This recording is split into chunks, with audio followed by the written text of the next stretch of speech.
Oh boy.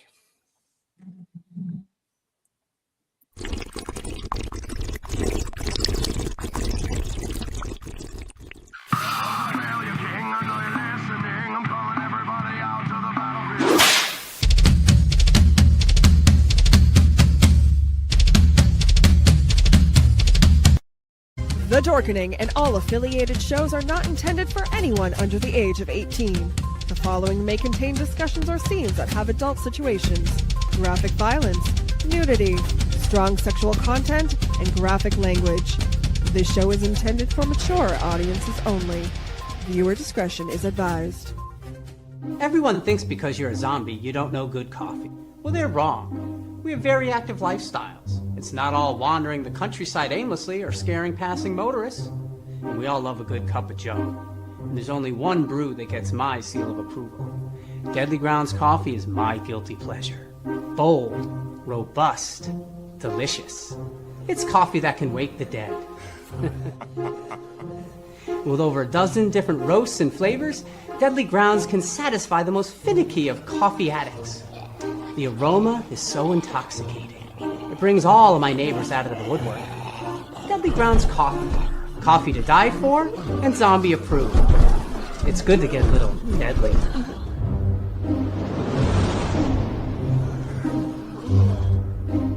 Use the front door! Oh, they're so disgusting.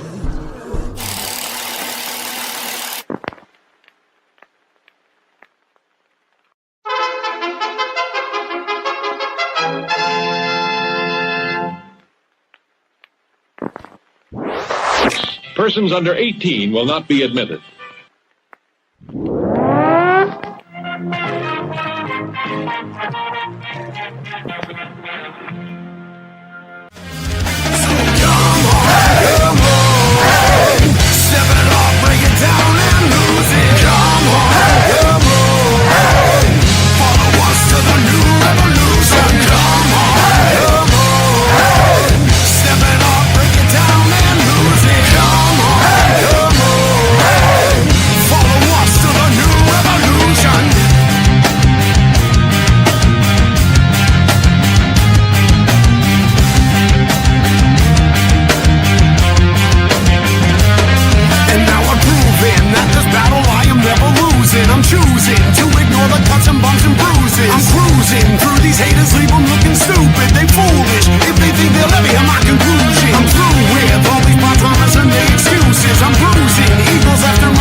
Oops.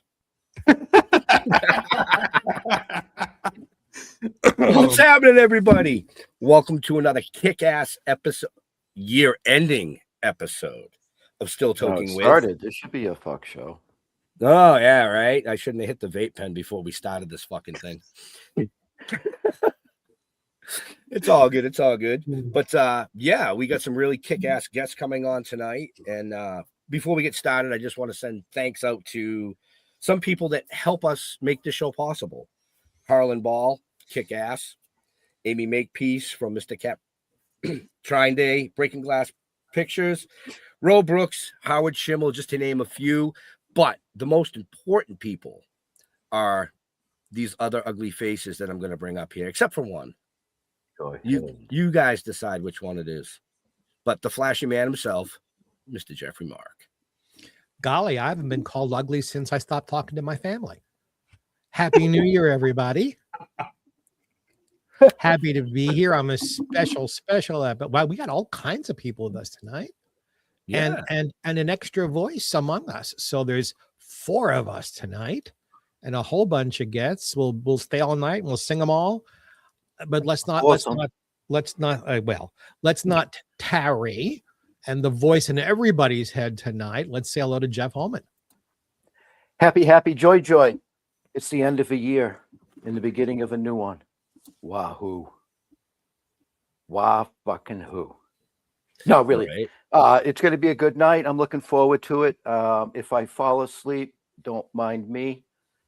It'll be okay. I'll wake up eventually. You know, and you know, I'm looking forward to seeing balls tonight. You know, I say that every single day. That's what she said. I almost just spit my fucking drink out. It's really special when they drop. You know, so yeah, when you hit 50. We'll go with that. Sounds good.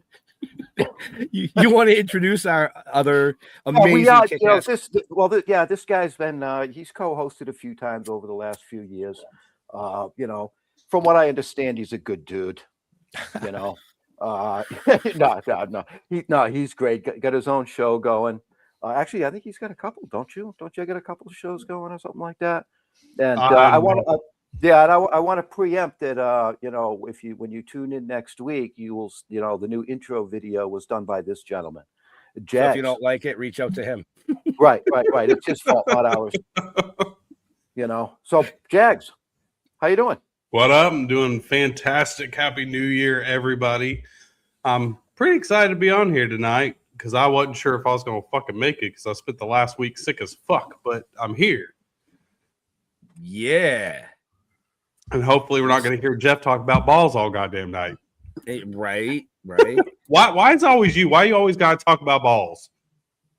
Because those who can do, and those who can't talk about it. See, Fair enough. you know, I like to always keep people guessing. You know what I mean? That you do, sir. That you do. Right. You know, right. The old Gandalf, thou shalt not pass. Are you talking shit about my beard? No. My beard. Oh, the non-existent one? No.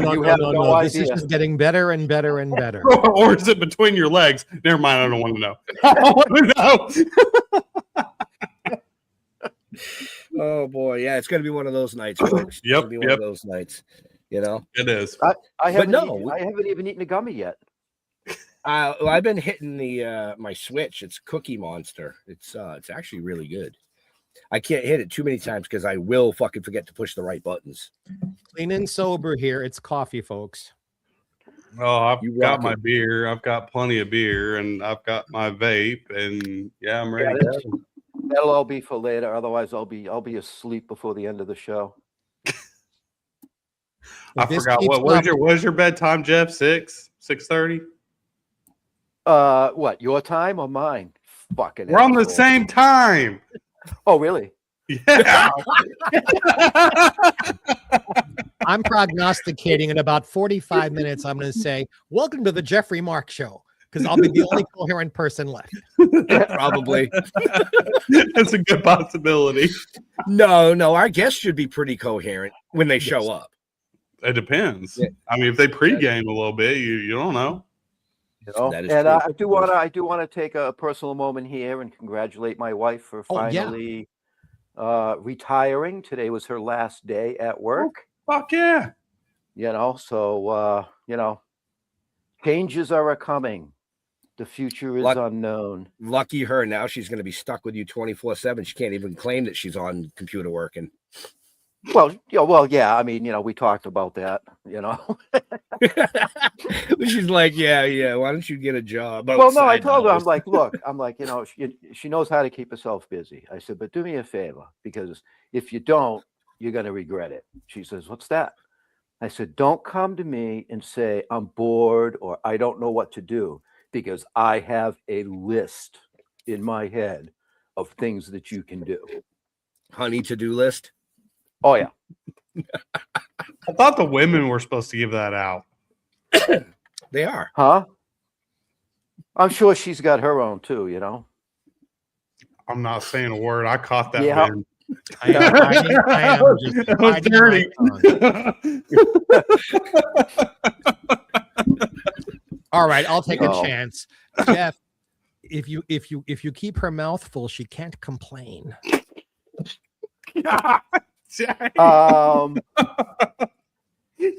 Well, Yeah, but the whole Or- question or- there was Or if. get bored for that matter. well, does it have to be full? Just occupied.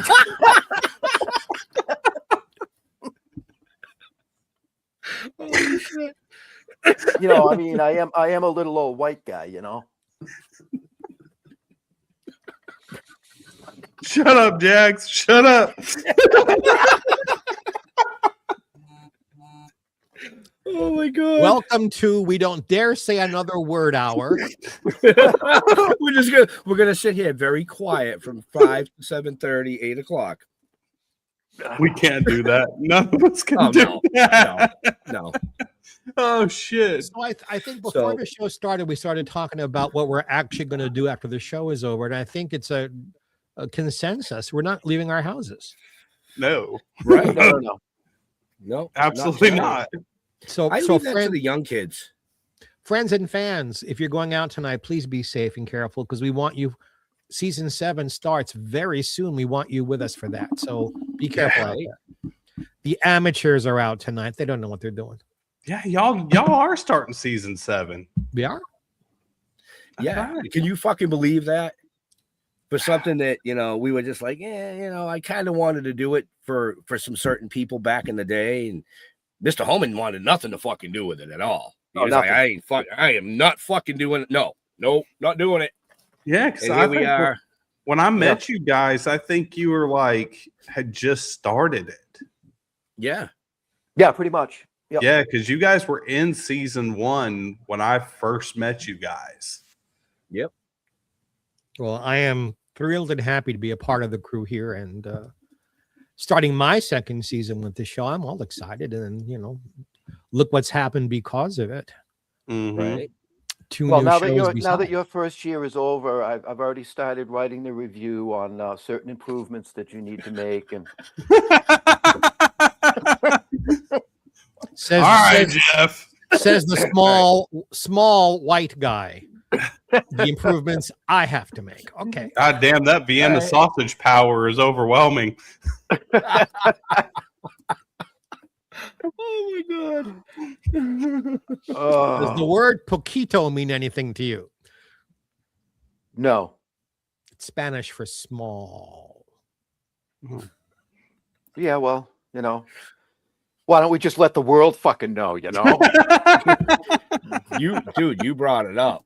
I'm just saying. Oh, man. no, that's not up. I haven't brought anything up. Oh, Jesus. Well, you Christ. brought it into the fold. By the way, Yeah. hi, Amy Makepeace. Glad you're with us tonight. Yeah. Oh, hi, Amy.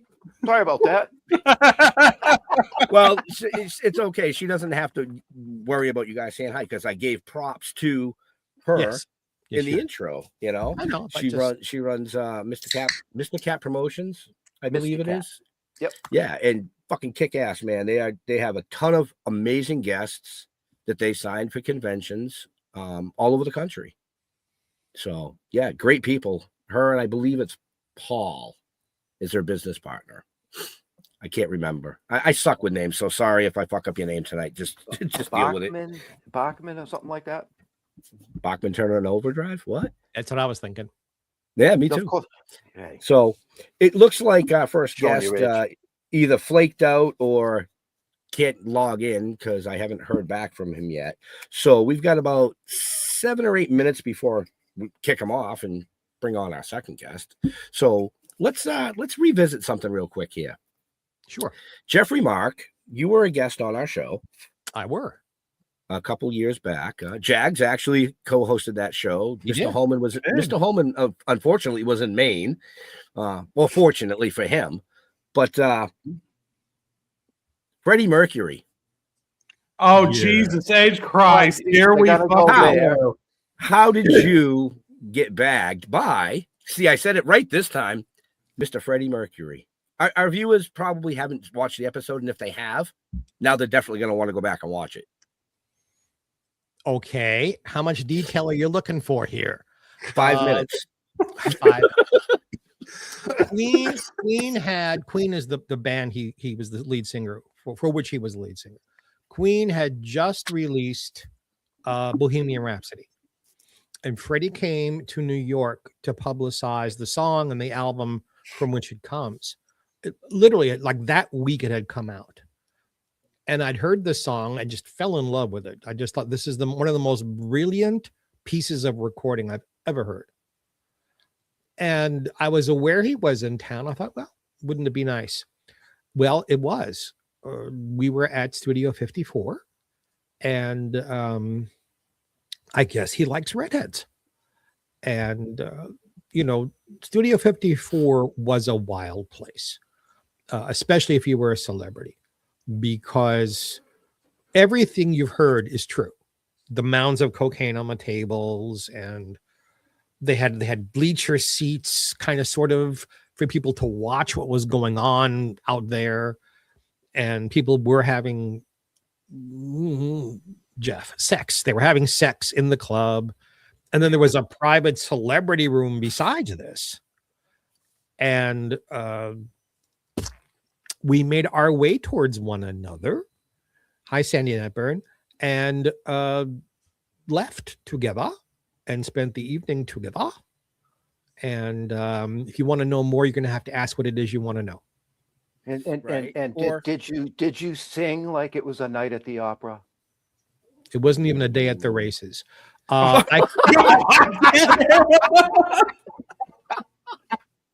my. Let's put it this way.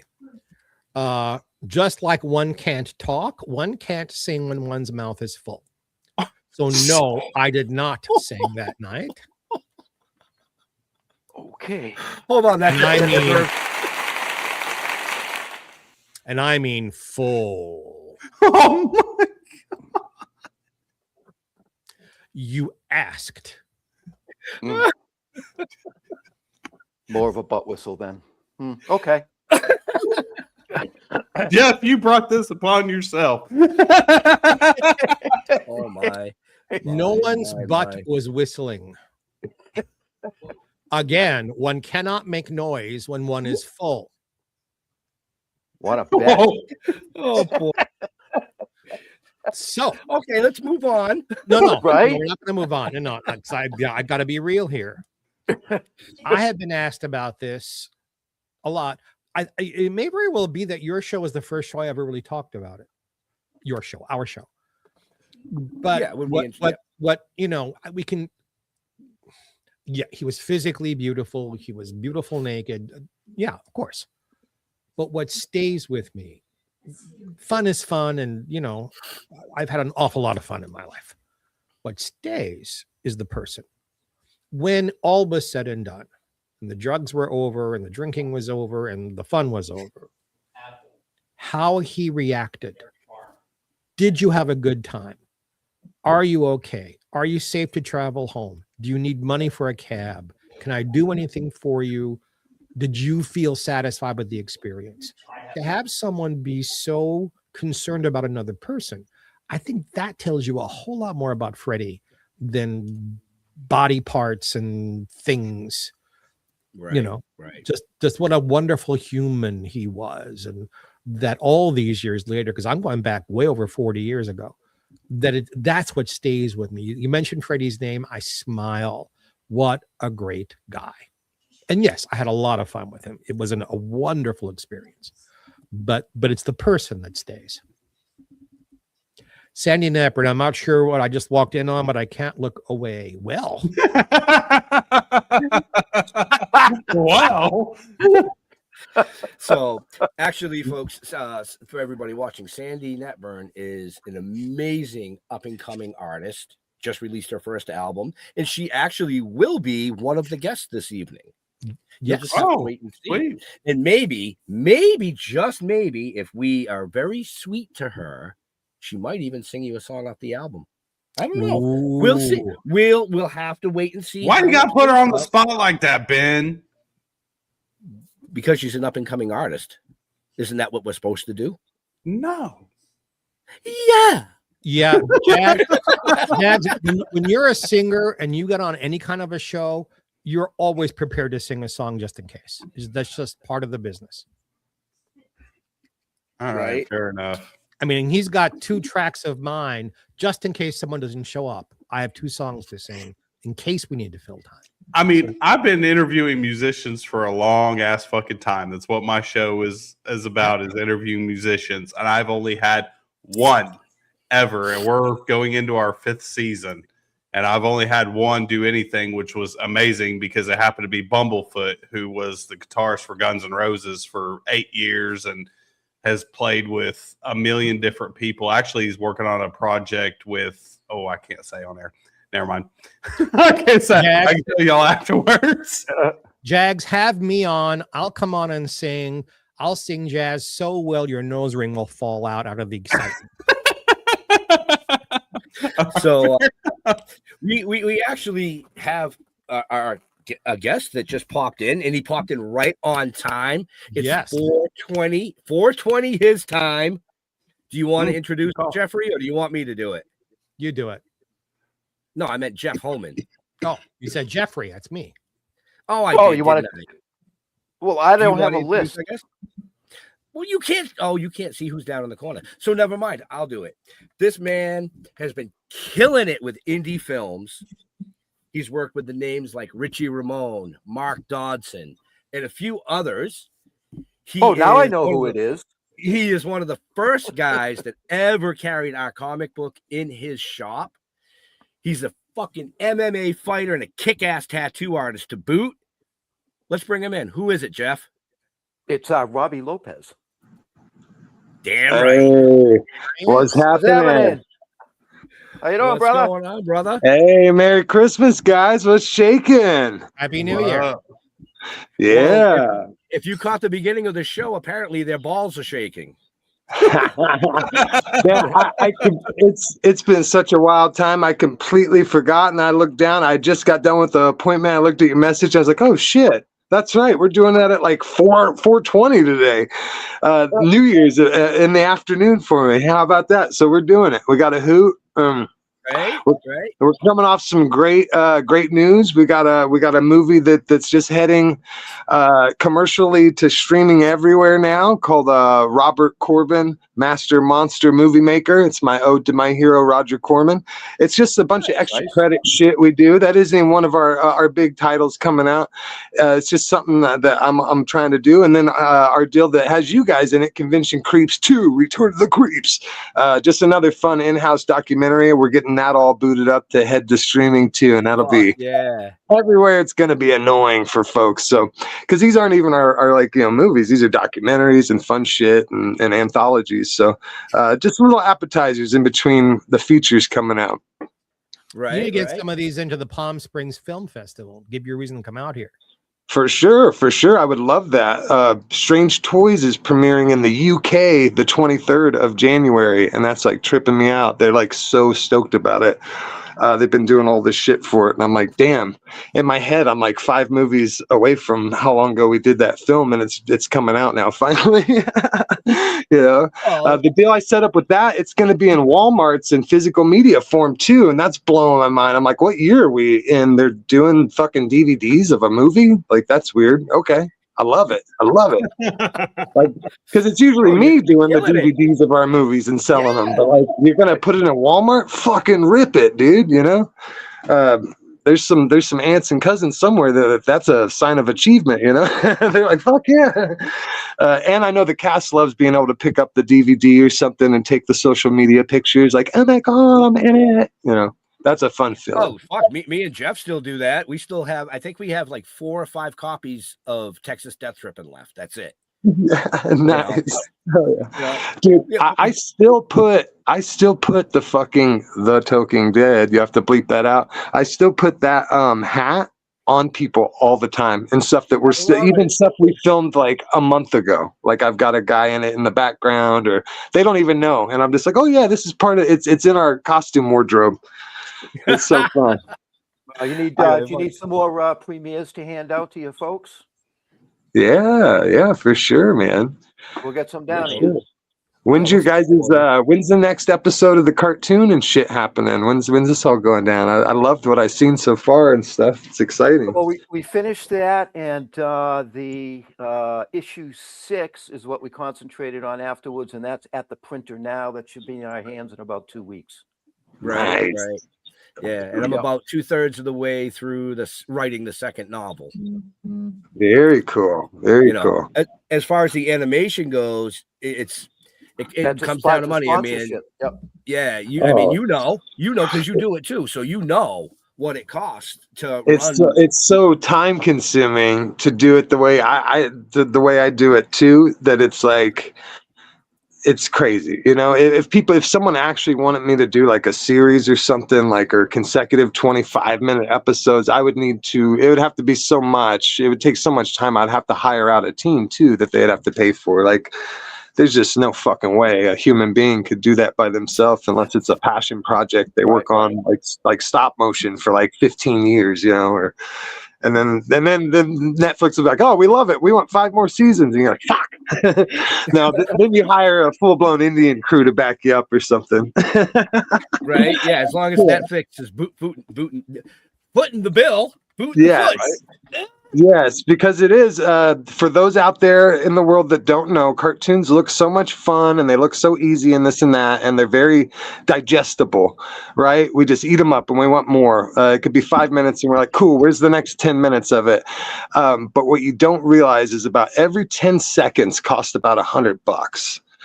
So it's crazy. Like when you watch a 25-minute animated story that someone, you know, drew, and it takes, you know, 20-minute thing will take about 2 months, man, and that's working on it like it's your job every day or whatever. It could take longer if it's part-time. 12 hours a day. Yeah, absolutely. Yeah, I mean, ours took 6 months to produce, but he did it all by himself, everything, including the underscore, you know, the whole 9 yards, the underscore and all that shit. And it was $8,000. Yeah, right. Yeah, that sounds right, dude. He actually gave you a deal. He did it about $3,000 cheaper than normal. You know, that's actually a pretty good deal. That's why it's so much fun to watch the old Rocky and Bullwinkle and Underdog cartoons. They were made on the cheap in Mexico and in Asia. And you know, Bullwinkle's antlers disappear and Rocky turns different colors because that's all they could afford to pay for. And that's what aired. They aired it just the way they got it. They couldn't fix it. And it's even more fun that way to see all the mistakes because they did it so cheaply. I know. I've been stuck on watching the old, if you guys remember, the old X-Men series from like the early 90s. Of course. They went and redid it a little bit. Oh, the X-Men 93 thing. And so it's like, it's interesting to watch, like, because I remember watching the original series whenever I was a kid and then going back and watching the new remastered version of it. And I'm just like, damn, that shit wasn't there before. Oh shit, that's kind of cool.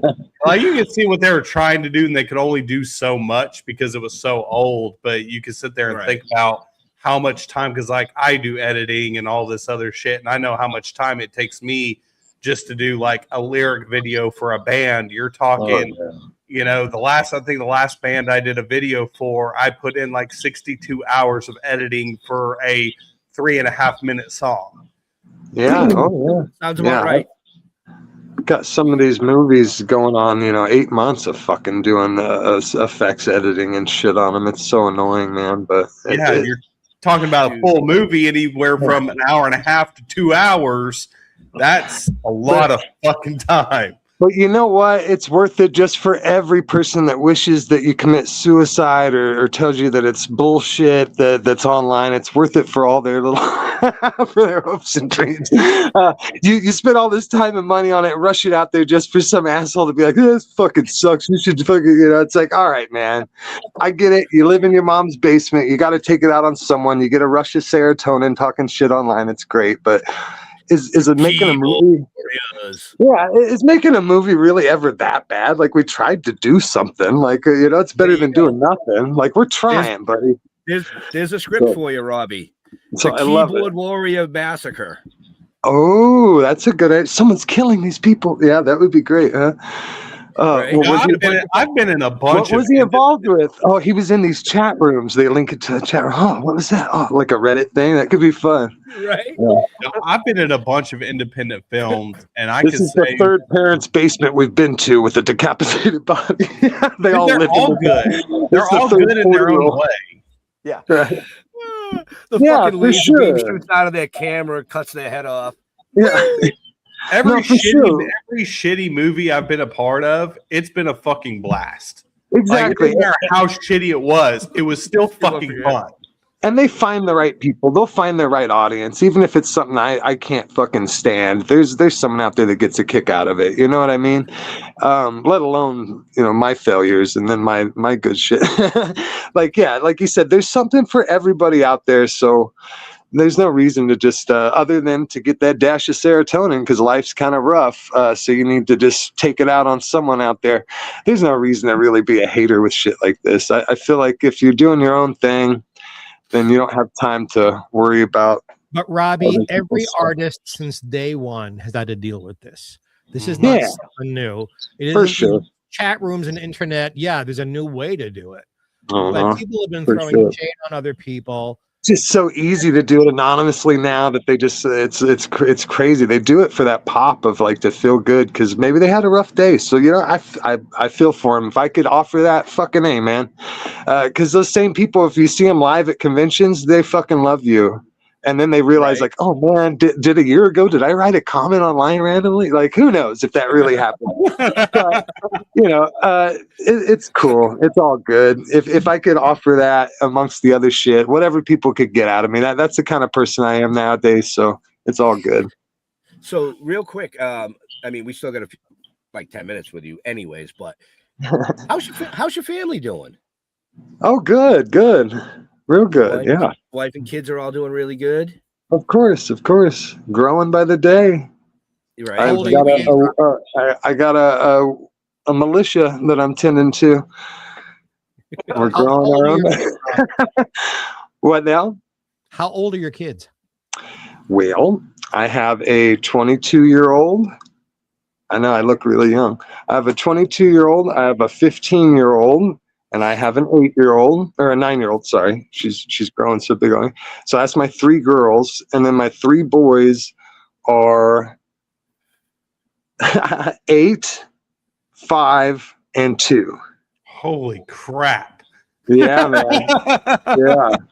And we would probably be having another one about now. Like we'd be like broadcasting that there's another one on the way, but we decided to take. I decided, and we agreed that we were going to take about at least a 3-year hiatus of not having a baby, crying and stuff, because it seems to keep following the same formula. As soon as they're out of our bed and sleeping in their own bed and not waking up and crying, then there's another one on the way. So we're going to enjoy dating again and spend a little bit more of that time together now that our kids are a little bit more independent and the older ones are really kicking ass. My 15-year-old boxes with me. My 8-year-old boy boxes with me. So I got a girl and a boy that are having some of their first fights this year. We might even be on the same card together on some of them. It's just really cool, man. It's really cool. I couldn't imagine being this fucking rich in my head at life. I feel like a millionaire because of when it comes to family. Paying bills is one thing, but the other boxes, I got it checked off. We got it under control. My kids are my best friends. How many do you want altogether? Oh, I would, if I was, financially, if I was like Walt Disney or some shit and it didn't matter or whatever, like money-wise or financial responsibility, I would have as many as God would let me, dude. As old as I got. I'd have fucking 38 if we could. Look at all the old school kings and shit throughout history. It is because they had a bunch of kids. You don't have a kid, what stories are going to be told about you? Like when you leave this world and people are cleaning out your house, your shit just goes into a box or to a storage unit or to Goodwill if you don't have anyone for it to go to. If you got 10, 15 kids, like you live for like 150 more years after you're dead easily, Boy, so to me, I think that is how you, What was that, I think Jeff? that's. I said, he's making me feel real good. I have no kids. But if you could go back, would you have as many as you could now? We were not able to. That was the problem. Right. So that's out of your hands. But You know. so if you could, you would probably. You're a softie like me. You would probably. We wanted to. We did our thing, but it just See, wasn't. I never wanted kids, and I still don't have kids, and I'm 42, and I don't want nothing to do with it. Yeah, dude. And I'm a great grandfather, so there. Hell yeah, that's I'm awesome. an uncle. I'm an uncle. That's good enough. But If everybody played baseball, there'd be no fucking people to watch baseball, right? So like I said, with the movies, everything, there's someone and something there for everyone. So for some reason, of all things, like that's the role I kind of had always had in me, and I had to realize, and I fell into.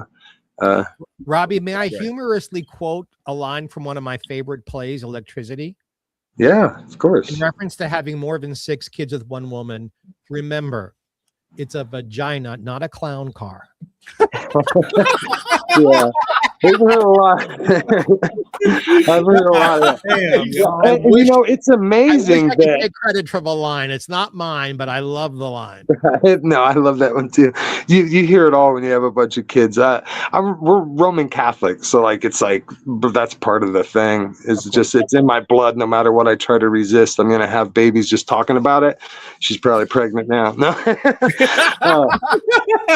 but you know. So it's fun, man. It's fun, and it keeps me on my toes. I don't really drink or party or anything, you know, anymore nowadays. So like all my spare time when I'm not like focused on working on movies and animation and shit and tattooing and fighting is with my kids. And now I'm integrating them into making movies and fighting and tattooing. My daughter, the 15-year-old's dabbling in tattooing. She'll be tattooing before her birthday in July.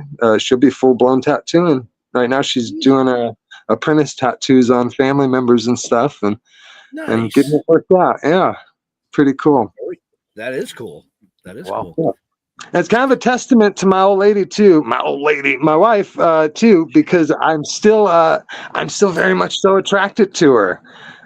You know, otherwise, who knows? I might have only had one kid with her or something. You know what I mean? But like, I still, as odd as that is.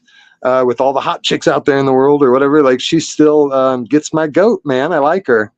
So there's something to be said about that, you know? There's something to be said about that. Rob. Such a gift.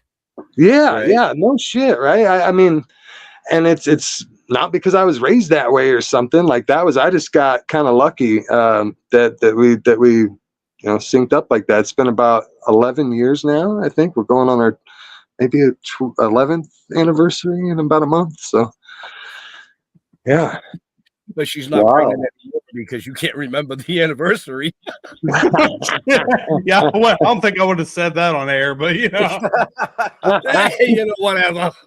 Oh no, I know when it is. I'm just saying. I was thinking of what day it is today, and then like, oh yeah, it's about a month away. It's February 4th, so it's like right there. So. There you go. Hey, David Dominguez, glad you're with us and glad we're making you laugh. Right? I love David. Now I fucking brought the vibe down with all this damn monogamous shit and like children. Ugh. Anyway, boobs, zombie sluts, strip club, slaughterhouse, exploitation film. All right, I still know how to party. It's guts, it's tits, it's blood, it's fucking rock and roll. It's insane. It's gonna be really fun. I had never did a zombie film. You guys are zombie people. I didn't even realize I had never did a zombie film before. And dudes, I got some shit on camera that I had never got to experience myself. Like there is parts where the horde is like ripping these girls apart and stuff, like a horde, like a wall of people, you know?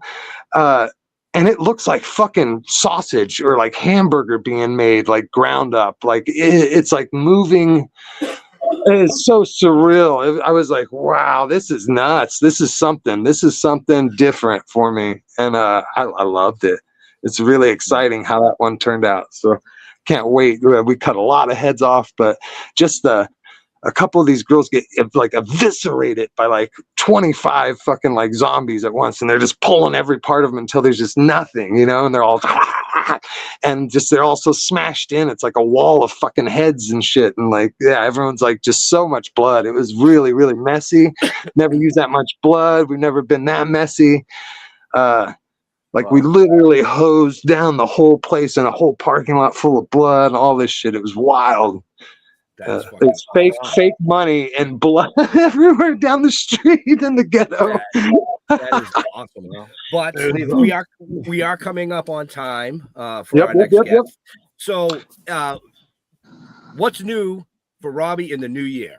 What's new, pussycat? Whoa, whoa. Yeah, we're getting ready to film An American Werewolf in Traffic in March.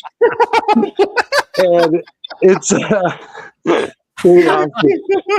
when you guys see these werewolves, it's the coolest thing I've ever did to date as far as special effects and stuff. And there might be more than one of them is really fucking cool. So these guys are gnarly though. Don't let the silly name fool you. That's the point. We want to get the clickbait name and all that shit. But when you guys see the werewolf, you guys shit a brick. It's gonna be awesome. And the follow-up will be An American Werewolf at Starbucks. Yeah, right. Right? I mean, if I could find a way. Get the corporate tie-in, and then you'll have your money to make the film. Yeah. Right. So Donald Farmer's Debbie Does Demons. That's a great name. That's a name that you got to click on when you see it. I just watched that today. Yeah, so that's a name you got to click on when you see it, no matter what kind of movie it is, because you're like, oh damn, everyone knows what Debbie Does Dallas is. Let's see Debbie Does Demons. You've heard about the Jewish horror film, right? Debbie Does Dishes. That's funny. Damn. Oh shit. But folks, we got to let Robbie go. It's New Year's Eve. We don't want to keep people too long, and our next guest is ready to roll. So, brother, thank you so much for joining us. Hey, thanks for talking to me, guys. Jeff, love you, buddy. Thank you, guys.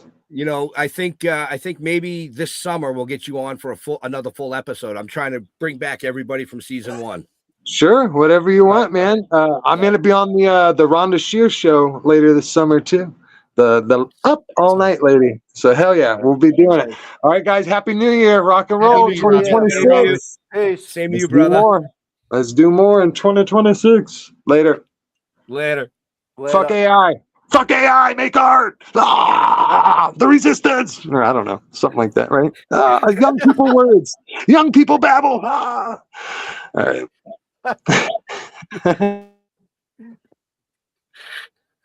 Well, okay. Right. But our next guest is backstage. We met her a couple years ago, inspiring artist, strumming her guitar at a convention. And I was like, wow, this girl's got the whole package. She's going to go somewhere. And I looked at her dad. I said, I hope you're ready for what's to come. Well, I ran it, she was still playing with dolls. She was still playing with dolls because she's a ventriloquist as well. Yes. Cool. But took a hard turn into the music industry and literally just released her first album, and it actually kicks ass. So before we bring her in, I just want to bring up this. Website's right there, folks. I'll bring it up again for you, but the website's right there. Did you hear me? The website is right there. So anyway, Mr. Homan, I believe you know who our next guest might be. Well, yeah, you just fucking pulled it up on the damn screen. Yes. Why do you think I did it? So he wouldn't mispronounce the name. What? How would I? Sandy? What am I going to say? Damn Sandy. So Sandy Netburn, bring her in. There she is. Oh, well, she's muted. Mike. Did I fix There it? you go. That's there it not. Yay! Hi, how's it going? Good. How you doing, sweetie? I thought you were pulling some ventriloquist stuff. At least you and I both got the memo about the sequence. Ah! Who am I supposed to answer? All of us. Okay, all right, let's do it again. All right, everybody single file. Who wants to go first? Mr. Mark. I'm glad you got the memo about the sequence. Nobody else. Oh yes, absolutely. It's New Year's Eve. I wanted Of to look course. good. I don't know why. I don't know. I have no explanation. You but look great, Sandy. Thank you so much. So do you. Thank you. I'm wearing Absolutely. sequins. You just can't see them. Where? Oh, I'm not going to tell. Okay. Well, All right. That's fair It enough. must be very small sequins then. And they're for later. Oh my God. Jesus All right, Christ. So we're not here to talk about Mr. Homan's sequence tonight. Oh no, it's been a great show so far, guys. It's been very Entertaining. great. Yes, that's the word. Entertaining. Very entertaining. So, gentlemen, have at it. Gentlemen. So how's the new album doing? Is it doing well? I think it's doing well. We can ask it. No, it's doing great. You know, I'm so excited about this. I didn't even know at the beginning of this year that I'd be releasing an album. It started out as an EP, and then I just had enough songs, and we just did it, and it's just so exciting. You know, the thing that, going back when we first met you, it was a couple of years ago, and what intrigued me about you is your love for the older music, my generation music. That's my jam. That's my jelly. That's your jam. The 70s and into the 80s, some 60s, I believe. Yes. But it's very, very unusual for somebody of your age to even know who half of those people are. I'm very lucky to have parents who decided to introduce me to it. I mean, it worked out good for me. I think I have good music taste. So who are some of these people who inspired you, Sad? Now, I'm very curious because that's my type of music. So, really? Well, I mean, I go back to the 30s from the last century. Who inspired you? Past life? Seriously, who inspired you? Well, it started out with Jimmy Page. I heard Stairway to Heaven, and my dad said, you should learn how to play that. And I didn't even know how to play the guitar back then. So that's really when I started playing guitar. So I owe so much to Jimmy Page, and he doesn't even know it. But I'm a big Styx fan, and Jim Steinman is a gigantic inspiration for writing. But there's so much more than that. Honestly, I could just sit here for like hours and hours and tell you how much I love so much music. But those have been, like, especially now in writing, those are my biggest influences. So, folks, you can follow Sandy online and see all those inspirations, because I think it's like at least once a day she's got an album in her hand. Like, this is what I'm listening to. This is the album. Is what I'm getting.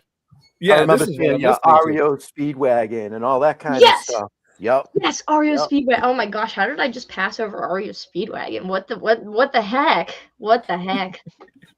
Yeah, what's wrong with you? How could you do that? No, genuinely.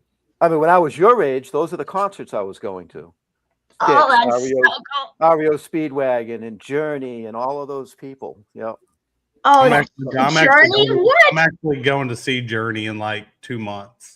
No way. Oh my gosh. They're coming to my area, and I've never got to see them. So they've been kind of like on my bucket list. And I'm like, well, it's their last ever tour. So I'm like, well, fucking yeah, it's their last tour ever. There's no Steve Perry, though. Yeah, they're done. I don't know. For him is really good. I mean, I haven't seen him live, but he sounds so much like him. Yeah, it's crazy. Yeah, I saw Journey 7 times. Back in the day when Steve Perry was there and they were doing their thing. Well, see, like Journey's one of the ones that was on, like, I've seen Boston and I've seen Styx like 3 or 4 times, and I've seen, a bunch of REO Speedwagon. I've seen Leonard Skinner, but I've never seen Journey. So at this point, I'm like, I have to fucking go. And my parents are a big Journey fan. So I was like, look, I could get tickets. Let's fucking go, because this is our last chance to get to do this. Yeah, absolutely. That's crazy cool. Wow, you've seen all the good ones. Sandy, how old are you, dear? Me? I'm 18.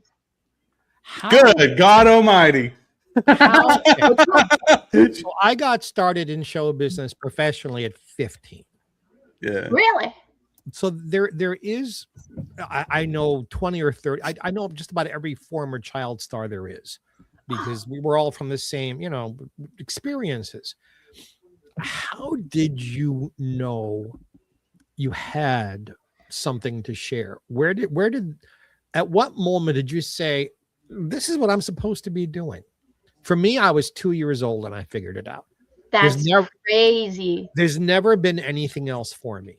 Just there's show business and there's everything else, and everything else is nice, but I'm about the show. How did that happen for you?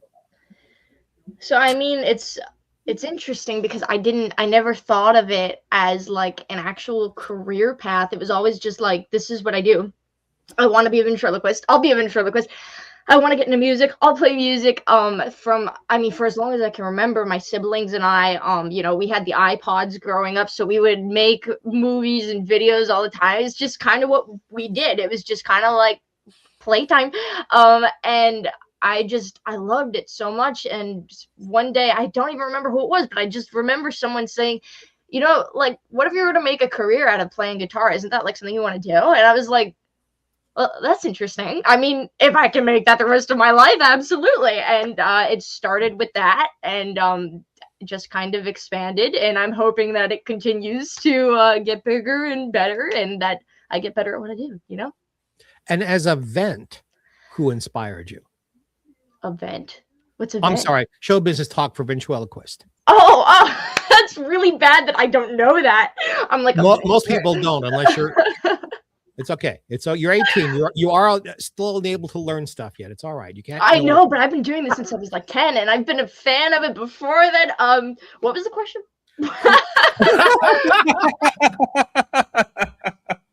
Among the ventriloquists, who inspired you? Jeff Dunham. Of course. I knew that was coming. That's my hero. That is the guy. Okay, all right. It was Barney Rubble. My dad and I were watching the Flintstones when I was really, really young. It's like so foggy in the back of my mind. And I remember looking at him and saying, that's not real because people can't talk with their mouths closed. And he said, actually, yes. And he went online and he couldn't remember Jeff Dunham's name. And he was just Googling and trying to get the description of Peanut so he could show him to me. Just like, I was so little and he was like, what language? It's fine. And he showed it to me. And I remember the first thing I said to him was, there's curse words in this. And he said, just put that to the side. Watch what he's doing. And I was totally hooked. It was just the most amazing thing to me. And I was so young that I didn't know how to go about pursuing it and like actually learning the skill, but I never forgot about it. And then when I was 10, I think I decided I'm gonna do this. That's the story. Ta-da! There is a documentary being edited as we speak about the great Shari Lewis. Do you have any idea who she is? Yeah, Lamb Chop. That's so cool. I didn't know this. Now I'm a personal friend of Lamb Chop's. Of Lamb Chops. Wow. Okay. Oh, I've known Lamb Chop for years. And I've met Jerry Mahoney and Knucklehead Smith, and I know these people. I've met Charlie McCarthy because of my interest in ventriloquism, and I got to know these folks. I didn't know this. I didn't even. Wow. Well, you know what? I don't know that I've ever talked about this before because I've never interviewed someone who did this, so it never came up before. I'm the first. Wow. Golly. Mallory Lewis, Shari's daughter, is continuing doing the characters. Yeah, she's keeping Hush Puppy and Lamb Chop and Charlie Horse alive, and she does it brilliantly. Mallory has made the decision to make them more adult, to be able to go and work in the 21st century. And I'm not kidding you. Lamb Chop has offered me a blowjob. So oh my God. That is what Shari has chosen to do with these friends of hers, is make them more accessible and more adult. Can you tell us about your friend, the friend you created? I mean, you had to create a voice and a character and a puppet. Are we talking about my puppet friend Anna Lynn? Yes. Okay, here, I'll show you. I don't know. Can you see this on there? She's on the cover of the album. Right, yeah. There, right there. that's Anna Lynn. She was my first real character. I wanted someone to fight with.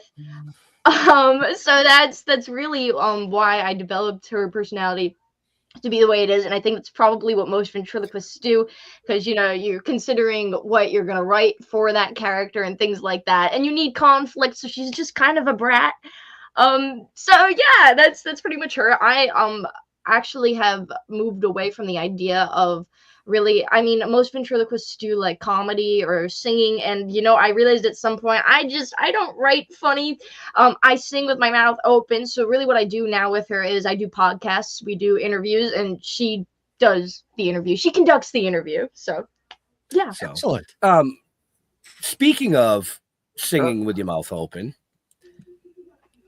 do you want to perform one of your releases? Absolutely. Absolutely. Grab the guitar. Do it. This is Brian. Oh man, you know what? I was like totally prepared to sing, and I don't know what I'm gonna sing. I guess I should sing the one that everyone kind of wants to hear. This is a song I wrote called "I've Got Issues." I'm almost at the one year anniversary of writing this song, so check it out.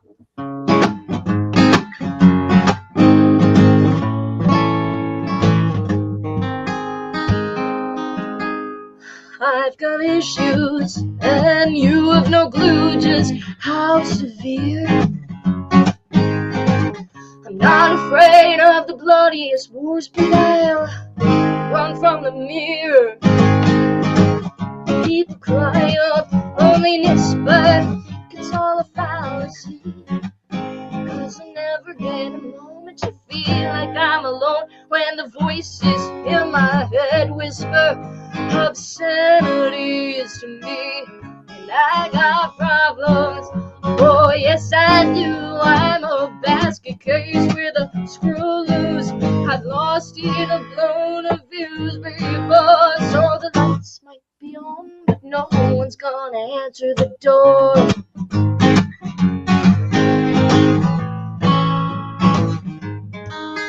I've got issues, you bet I do. I wouldn't get involved in this mess if I were you. I'm very high maintenance, I could snap at any moment. So you might wanna leave before my issues become yours too.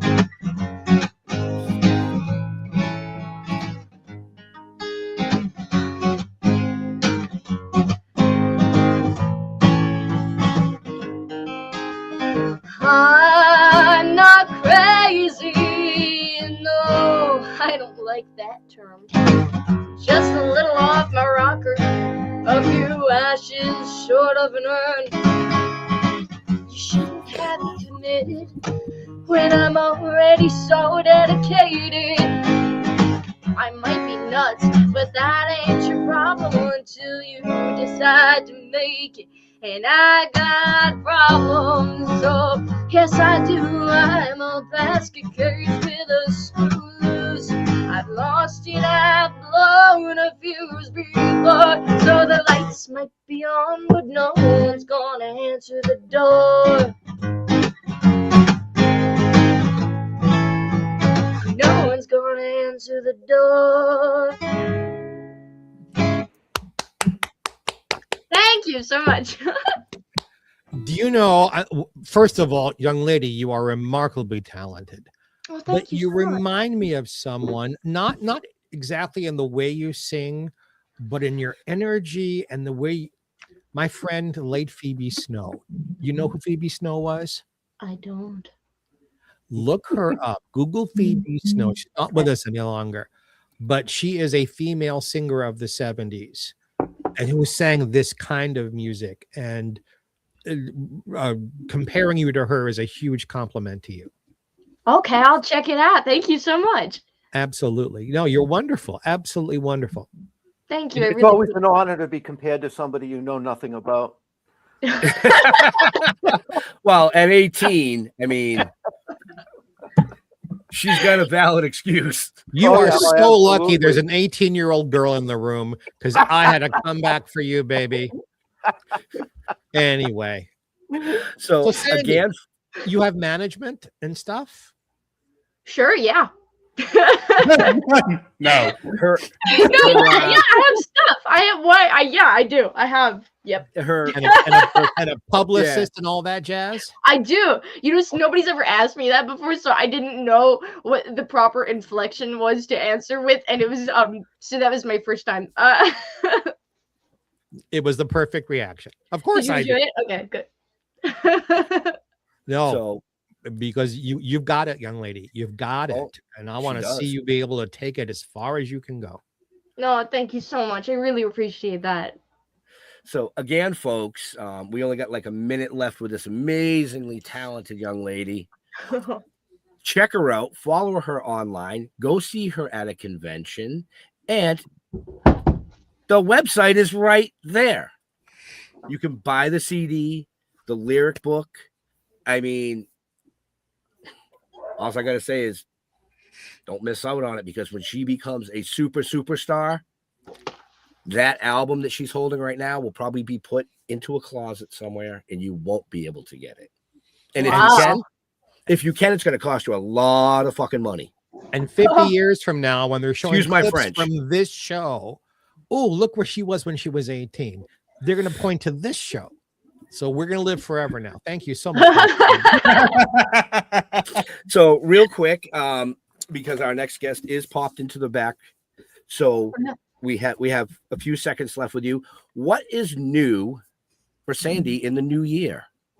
Anything? So I've got a couple of different things I'm doing here on Long Island. I'm playing a couple different venues. I have more things I can't say yet, but there will be more things. There's going to be a ton more that I'm going to do. This is my year of doing. There's going to be stuff happening, so there will be a lot of updates and more specifics on my Facebook page. But yeah, all I can say is that there's stuff happening. I love it. You're good. Well, she is good. We'll see you in March, I'm assuming. Yeah. In Boxborough, yes. Yeah, I'll be there. I'm so excited for that. I love that show. Folks, if you're in the Massachusetts area, Boxborough, what the hell the is Northeast Comic-Con. I wanted you to do it. Thank you. I wanted you to do it. Gary Chalmers puts on a kick-ass show, guaranteed not boring. Sandy performs. Free parking. Free parking, right? Free parking. God dang, a con has free parking? Great hotel. I mean, the hotel That's is amazing. I love that hotel. It is gorgeous, that place. Ugh. So, but we do have to let Sandy go. It's New Year's Eve. Yes, it's true. I have to go celebrate. Thank you so much for having me. I'm so grateful, really. Thank you so much. Well, Happy New Year. You have Happy New Year. Evening, Right, yeah. And Happy New Year to you. And I know your dad's probably watching, so Happy New Year to you, Barry, as well. And the family. Watching. Oh, well, Everyone. the whole family then. Happy New Year to all of you. And we all say thank you. I can hear them. They're all laughing upstairs. They are. I know. So, yeah. Great. Thank you so much. I don't We'll know how to see you exit again. this. Can you kick me out? Sure. What? Thank you. What? Bye. Bye. So, Well, our there's next a young guest- lady who's going to be a star. Oh, yeah. I said that when I met Yeah, her. she's fantastic. Our next guest we had on the show, oh God, probably 3 seasons ago now.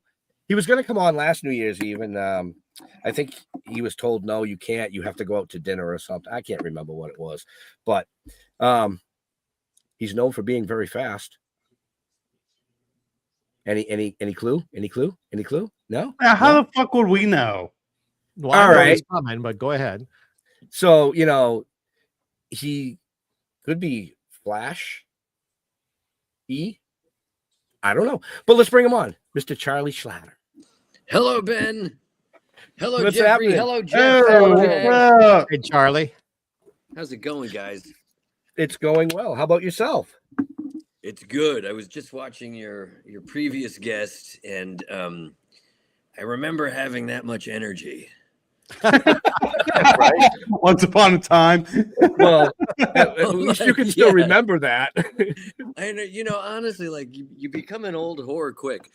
I just remember being on talk shows and being, hi, and I got this coming up, and this guy, I look back at myself now and I think, God, what were you on? But I wasn't on anything. You're just in a good place, and she's in a good place, and she's doing a con that I did also, that Northeast Comic Con. That's a fun one. It is. Yeah, it is. Gary puts on a great show. Jeff and I have been doing it off and on now for 7 years. 7 years, yeah. And there's Yes. a singer they bring in there every year too. Do you know who I'm talking about? He's my size, a little guy, but he oh shoot, he's kind of famous in that area. It'll come to me at the end of this interview. Probably right after we kick you off. Yeah, he does a show there at the show. Is that Does Cowbell Mark or something? Mark. That could be it. I think it's no. I wonder if it is it. Yeah, I don't know. Maybe I don't know. You could be onto something. Yeah, I think it's Cowbell Jeff Mark or something like that. It's yes, weird. that's his name, Jeff. Yes. Yeah. Super nice guy. Super great guy. Anyway, but let's talk about me. Yes, please. Yeah, let's do. Well, if you want to, I mean, like we can. I really, if you don't. Want to. I mean, It's the last thing I want to talk about is me. Wow. Anyway. But you can like. Go ahead. Nope. Somebody say something. Holy fuck! What are you guys doing? What is They're freezing up in front of the Flash. Go ahead, Geoffrey. What is your latest project? So there's a few things I've done. I normally I don't like to do much of anything these days, but I have done a few things, and I always forget to talk about them. That's why I asked. Thank you. There's a movie I'm in right now. It's called L.A. Jesus, and I couldn't tell you much about. Here's the thing, just so you guys know.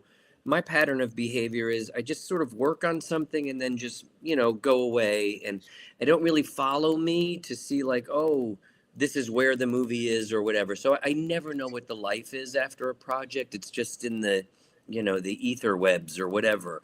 Anyway, so I did this one. This film is called L.A. Jesus. It's a little independent film. But apparently I've been getting all these updates and invites to these festivals, because apparently it's like winning a bunch of nice little awards at these festivals. So and I'm not in it very much. I think I just did a day on it, but I'm in the I'm in the head titles or whatever. I don't know why, but I am. But I'll just say that the people I worked with on it were very good. So that one's called L.A. Jesus. Then I did a horror film, because I've always just said it's like the one thing I've never really done. I've done things that are kind of close to being a horror film, but not like a slasher type thing where, the kids, they go to those conventions to see people in, horror films, that they have horror and I always want to go to those. Those people have lines out the door. It's crazy. And, they could have 2 lines and be stabbed in the throat with, an iceberg, and boom, they're making cash. Anyway, I did one with a guy named Thomas Churchill. That's the director of this thing. And so he does a lot of these fun things. I think Felissa Rose has been in things with him, and just really fun people. Talking about Long Island. I know that girl she's from Long Island too. Anyway, and then there's another movie I did, which I got to be honest, I don't know what the hell's happening. It's really good. When I got this script, it was called The Untitled Dark Christmas Comedy. And this is about 2 years ago. I got this script, and I didn't get the whole script, but I got the sides and, the stuff that I would be auditioning with. And I thought, this is some of the funniest shit I've read in so long. And I play this ex-child star who's just sort of gone bad. He's like everything that could go wrong with a child star: sex tape, just bad stuff that's happened to him in his life, can't get arrested, whatever. But he happens to be in this one guy's favorite Christmas movie of all time. So this crazy man kidnaps me for his family to save Christmas, basically, to save his marriage, to save everything, Anyway, I have to be honest, it's very similar to a movie I did a million years ago called Heartbreak Hotel, where I kidnapped Elvis Presley to save my mom. So now someone is kidnapping me to save their family. It's really weird. But the title now, it's called Ralph's Perfect Christmas. I'm not Ralph. I'm just the guy who gets kidnapped. But it has some really good people in it. Jill, the woman from Stepfather and Popcorn, Jill you know whom, very pretty. She was in oh my God, I'm going to tell you right now because I'm of that age now where we have to Google things. Yeah, we can Google everything. While you're looking it up, Jill what's it Scholen. like playing Scott Baio? What's that? What was it like playing Scott Baio? I don't know. I've never played Scott Baio. Your character is a little similar in some aspects. Oh, yeah. I was making no, a joke. This was humor no, coming at you. No, that's an excellent joke. But my guy wasn't even as close to that fame as Scott Baio because he was big. My guy was just like a guy who just couldn't really get traction after being in his little Christmas movie about the alien that saved Christmas, whatever. But Jill Scholen, that's the woman. She's in it. She's really great. Bill Mumy is in it. Angela Cartwright, Susan. I know Bill and Angie. They're great. Yeah. So they're in it. And the guy who's the star of it, he's actually the producer. He and his wife really just I think wanted to jumpstart his career, and so they commissioned someone to create this script for him. And he just sort of surrounded himself with people that he felt comfortable with. And for some reason, I fit the bill. But we don't know, I mean, I think there's like still looking for distribution. So I'm hearing really good things about it. Honestly, we'd sit and we'd watch like the dailies and whatever. And like I said, the script was really good. All the actors were good. It was really dark, really funny. So and it's sort of like its own genre too. It's like, I love going to those movies where, was it Sinners that I was watching the other day? That you don't know, like, what the hell is this movie? Am I allowed to laugh? Is this supposed to be funny or sad? So it is. It's one of those like just crazy little movies that those are the best. Yeah. Who knows? It could have a cult following. It may never see the light of day. That's I the think other it's thing. going to. I can't tell that to the producers because this is going to be big. This is going to be, we all, it's because it's their baby, and you can't say something about something. Charlie, can I geek out with you for 1 second? Yeah, geek on, man. It's very very timely. Could we just talk a couple of minutes about Dick Van Dyke, please? Oh, of course, yeah. Just turned 100, and you got to work with him a lot on Diagnosis Murder. So yeah, for a long time. I think I did like 6 seasons, which is like over the course of maybe 8 years with him. And yeah, honestly, man, he was just the best. And I knew it. Like this isn't something where years later I think, gosh, what a treat that was, huh? No, it's like I knew it. Every second being in that man's presence was like just an insane gift. And he was just the most selfless person, so gracious. He would come to my daughter's dance recitals, my son's baseball games, all that.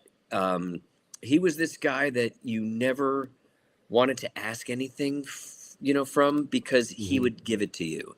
So it's like, no, don't bother him. He'll do it. He's too kind. He was just so nice, but always singing, always dancing. I know he has a book out now about, how to make it to 100 and he's the proof's in the pudding. I mean, he really, he walks the walk or in this case, dances the dance. The guy's always moving. He freaking loves life. It's crazy. And so, people always say, like, because, I did a thing with George Burns a million years ago, too, another guy who lived past 100. And, people say, oh, what would you learn from him? What did he teach you? And they never really, like, sit you down and teach you, but you're just like a student of that person. And you sit and you watch them and you think, oh, my God, my life can be that good at 70, at 80, at 90, if you just kind of have this outlook and you learn to let things roll a little bit. You learn not to take it so seriously. You go into that meeting with Dick as an angry young man, but you come out like this wise little Yoda. You know, it's, it is. It's kind of nice. Not that I'm that wise. I'll never be that wise, but it is. It's just, you just get insight from following. You know what I mean? It's like, I don't know if you guys golf at all, but you never want to be the best golfer in your foursome. You just want to learn from those other guys that are so much better than you. And they don't teach you, but you watch them. You just pick up those hints. Like, so that's how you treat a server in a restaurant. That's how you don't get angry at a flat tire. That's right. All these things, you know, he was just a lesson every day. So God bless him. You know? Absolutely. And my Scott Baio joke, I don't know if you guys, Charlie got it immediately. Charlie replaced Scott on the show. That's why I made the joke. Yep. So I have to ask, me being a big comic book fan, how did you fall into doing stuff with like the DC animation and becoming Flash? I don't know, to be honest with you. Like the first time I did it, it was, and I think it's like the first time the Flash was actually recorded as a character in anything. He had been around, but never, I don't think was a recorded character until I did a series with Tim Daly and Marion Ross, and I think that was the Superman series. They have like that famous race scene. And I think at that point, I don't think I was doing a lot of cartoon stuff at that time, which, I think worked to my advantage, because I think sometimes they like to hire people that aren't your, same stable of guys who do this and that. Right. So at that point, I was doing a lot of on-camera stuff, and I think whoever the casting was and director, it was Andrea Romano, but I think they were the ones who said, this guy kind of sounds like maybe he should. So it was one of those things. I don't even know if I auditioned. That might have just been like an offer at that time. It might have been an audition. I don't know. Like, things aren't getting clearer in life. And maybe I did audition for it, but I just remember when that was gifted to me, I just thought, God, this is really cool. Like, because the Flash always was my favorite. I'm not a huge comic book geek. I'm not there. I liked the mainstream comics, the Supermans, this and that, a lot of the DC stuff, but the Flash was definitely my favorite. And I think just because I liked red, I think I just liked his outfit was just so killer. We can thank Carmine Infantino for that, who designed the original costume. Oh, okay. Look at that. So anyway, and just for our DC friends out there, I hear you, DC friends. The Flash did have a voice in the 60s on the Superman, Aquaman Hour of Adventure, but just like a line here, a line there. There was no characterization at all. Oh, okay. As far as a characterization for Flash, you are the first. Oh, that's cool to know. Okay. I remember watching Aquaman, which we called Aquaman back in New Jersey. Yeah, Brooklyn also, yes. Yeah, it was Aquaman. So yeah, I remember watching that as a kid because I'm born 66. So yeah, it was probably playing in the 70s, I would imagine. It was playing while you were being born. Oh, nice. Yeah, it goes back. I've seen all the animated series that Charlie was the voice of the Flash. So that's like, as soon as y'all said his name, I was like, oh shit, it's Flash. Right. But you got to understand, for our viewers, Charlie's done a lot of other shit too, voicing. Oh, right. He's done like Ben 10, G.I. Joe Renegades. He's done a ton of video game shit. So I think that little Yoda joke was for the animation that might be coming up, folks. Who knows? Maybe I don't know. Hey, I'm just throwing it out there to the universe. Let's see what happens. Don't fuck with me on Star Wars, because I'm a huge Star Wars fanatic. Don't. Dude, don't tease me like that. I would love to cash in on that. Those guys, honestly, like my friends that are in the Star Wars clone cartoon series, Clone Wars. Whenever they're at one of these Comic-Con, they have a line out the door and just like Princess Leia. Charlie, you're being very humble, because those of us who work in the industry know voice work is one of the most closed worlds in show business. It is, yeah. To get hired to do any kind of voice acting, but especially cartoons, you either have to have the best agent in the world, or I won't make any sex jokes. You got to have something to bring, or, which is your case, you've got to be so talented they have to have you. I know about that part, Bob but Bergen's a really good friend of mine. Who does Porky Pig. and there's no mistake why that guy works as much as he does, and he is a class act. He's such a gentleman, and I love that guy. He's Charlie, take those compliments and put them on yourself. That's why you work so much. Well, thanks. He's a good man, but you're right in the sense that it is very compact. It's very incestuous in a way. Yes. But a lot of times, but I'll tell you, there's almost never a time when you're sitting in a group of people that are doing this where you go, how did that guy get the job? Or no, it's like everyone is real. There've been a couple times where I'm like, wow, really? This guy? But for the 99.9% of the time, it's people that are your Rob Paulsons, Jeff Bennett's, Jess Harnell's, Maurice. It goes down to Bradley Baker. And you mentioned Andre Romano, who's a brilliant casting director. Brilliant. The best casting and just the best voice director. One of the best voice directors I've ever worked with, and it was always such a pleasure to watch her not direct me. That's always great, obviously, when you're in that one-on-one and she's trying to get something from you. But when you watched her trying to get a performance out of somebody who was either struggling or didn't know exactly, and you would just watch this whole little cat and mouse thing happen, and she would get that performance from that person. And it was just, the payoff was always so great with her. She was so good.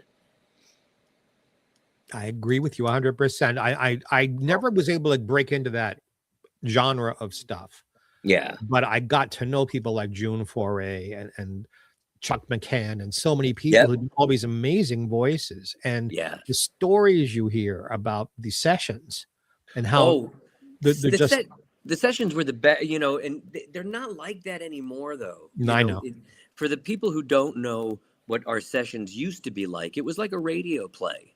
It would be like, the five of us sitting around with our script and a music stand, and we would do our characters and make our fart noises and all that stuff.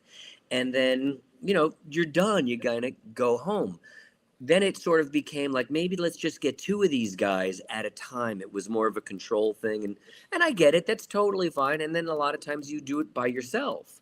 You're just sort of in a vacuum, and it's you and you're reading with the director, and which is nice too, because you're done 30 minutes and you're paid for a 4-hour session, and all the rest of the riches follow that, so but there is a difference between having the people all there and sharing energy and 100%. Just doing it one at a time. I don't think it's as good as the way they're doing it now. Yeah, no, it's 100%. And, at least we know, I mean, anytime I could look at a performance or something that I've done with it, that I'd say, oh, that wasn't that bad. It's usually because there was a bunch of people in the room, and some of it was maybe a little bit improvised or whatever. We kind of went off script and did some fun stuff. There was a series I did a million years ago called The Fish Police, which was, it was ABC's answer to The Simpsons. Yes. Because that was new. Everyone wanted like their own nighttime cartoon. So ABC created this thing called Fish Police with John Ritter, Ed Asner, Pat Harrington, Hector Elizondo, Sally Struthers, Jo Beth Williams, Megan Mullally, me, and Jonathan Winters. Oh, Frank Welker also, because he's in everything. He has They're to be. all friends of mine. It's amazing. Legally, you have to put Frank in every cartoon. And then I think also, I think Jeff Bennett might have been in that too, as like incidental stuff. Cut to, because everybody on that show was doing like another show at the time. A lot of us were doing on camera stuff or whatever. We had to the only day they could get all of us together was on a Sunday at Hanna-Barbera. So they had 4 hours on a Sunday to get all of us to complete a script, which normally is pretty easy, unless you have Jonathan Winters. I was waiting in your group, and people who loved him, like John Ritter. So Jonathan Winters would start telling these stories, and John Ritter would just sort of, entice him and say, oh, more, and we would get nothing done until finally, like after 3 episodes, they ended up letting Jonathan Winters go, and they had Frank Welker do an impersonation of him. Listen, Jonathan Winters didn't need the money. He was doing okay. He was all right. But it was just weird that like no one wanted to say to him out of respect, like, hey, sir, we gotta, we have a show to do. But who could? You could say the word blue to Johnny and there's 3 hours of material there. Yeah, all of it. Yeah, he was literally, crazy, but like an awesome crazy. But yeah, no one said anything, so they just fired him. Oh, Yeah. damn. Well, Hey, I don't know. They yeah, could have just told him to shut the fuck up first before they fired him. But right? No, Yeah. Jeff, you cannot tell Johnny Winters just shut the fuck up. That does not work. Or like, would you please shut the fuck up? Something that you could, phrase it nice. yeah, I always yeah, say- you be nice about it, but yeah. I say you're nobody until you've been fired from something. Everybody has had to have lost like something. You know what I mean? Yep. In my case, it was I was the original Fry for Futurama. Oh, What?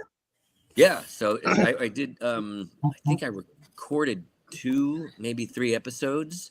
Nicole Sullivan, she was. I've never seen the show, to be honest with you, because I'm still not sure if it's a comedy or not. I think it is. But she was the one with the dot, not the eye. That The one Leela. eye. Yeah. Layla, yes. So she was her, and it's so funny because none of the read-throughs were never funny, and nothing was really landing. You know what I mean? It wasn't that funny of a show. Billy was in the show already. He was like another character, DiMaggio, and that was kind of it. Then they replaced people, but they were really on Nicole. She was under a microscope, and every little thing she did, they were criticizing. She called me like in tears going, Charlie, I don't know what the hell to do. I don't feel comfortable, blah, blah. And I go, just, listen, it's a cartoon. We're not curing cancer. Just, roll with this. Anyway, before I knew it, I'm gone with her. They let both of us go. And I never felt great about being there for some reason either. But they basically just said, yeah, we're letting you go. So I had my agent ask why, because I'm doing everything that I did in the audition. I'm not like, oh, all of a sudden I'm bringing this, Russian accent. No, I'm doing exactly what they wanted. And they said, well, they're going in a different direction. And I was like, well, tell me what the direction is. I'll kind of maybe meet you there or, Anyway, so they kind of recast. But I do think, and I don't care saying things like this, but, I think Matt Groening didn't want it to be on him. I don't think he wanted to take responsibility for this script being kind of flat, kind of, so it was a baby with the bathwater. I think he just got rid of stuff and, just tried to hype it up a little bit more with people like Billy West, who was very hot at the time. He was, doing the Howard Stern show all the time. And Right. rightfully so. I mean, the guy's he's a genius. He's so funny. Talk about it. But, it's funny. He replaced me, but I replaced him because he used to be the Honey Nut Bee. And then they fired him, became the Honey Nut. But I still think he got the better end of the deal being Fry. I think that's probably tell the way me, to Charlie. go. Tell me the truth. Yeah. The person who first came up with we're going in a different direction, wouldn't you like to see that person beaten by a very heavy cactus? Like a little bit. And I basically said to my agent, I said, you know what? Have that guy call me. His name was Marty or something like that. Have Marty call me. And so he called me. And I said, what's the deal, man? He goes, yeah. He was so vague and so this and that about it. And it's okay. I'm like, dude, I'm from Jersey. Just be honest, man. Yeah. Just is what it is. Everyone, like I said, we all get fired from something or we all lose something to somebody. Who cares? Right. But it is nice when people can just step up and have a set and say, hey, this, they weren't buying this or weren't. Great. Now I could take that home and work on it, You want to learn something from it, not just be shoved aside. Exactly. Right. And that's all it was like I was, at least Nicole, she had that feeling the whole time. Yeah. But I was kind of like, yeah, okay, I'm good, Anyway. So we've got about a minute and a half left with this amazing guest, folks. So make sure you check the show notes. Follow Charlie. He's doing all kinds of cool shit. What's gonna be new for you in the new year?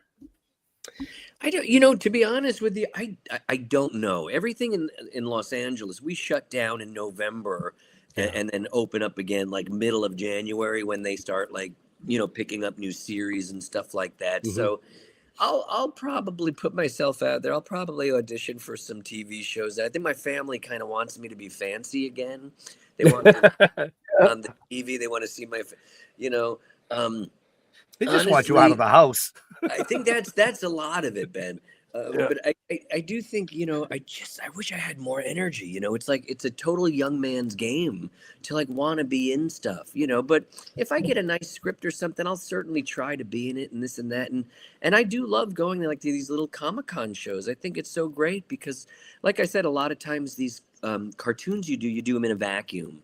So you don't really see like what kind of influence it's having on kids or their families, so it's nice to meet those people who say, "Oh my God, I love this about," or hate that about it. So, and then I think we're doing another season of. I do a show right now. It's on Netflix. It's called Hot Wheels Let's Race by Mattel, and it's like their #1 kids show. I play a little boy named Sidecar with red hair. And it's very funny. It's very cute. It's very appropriate for young kids. So we're going to go back and do that because we just did a little movie and that's being well received. So we'll see. And hopefully for you guys, I'm going to be in Wildwood, New Jersey, methinks, in June. So I'll let you know if that happens. But I love Wildwood. And I Charlie, used to say stop the Yankee talking Clipper all the time. Stop talking about your age because you look 45. Oh, no, dude, I'm old. I'm 59. Wow. Yeah. This still happens. You're breaking my heart, kiddo. Right? So we do have to let Charlie go. Like we keep saying, folks, it is New Year's Eve. We don't want to keep him all night long. Happy New Year. We have other great guests coming. And actually, she is backstage right now. So, Charlie, have a great holiday season. Stay safe. Thank you, brother. And stay in touch. Happy New Year. Happy New Year, buddy. To you. I will. This is my favorite show. You're my favorite gang. Thank you, guys. God bless. God bless. Take care. See you, Charlie. Happy New Year.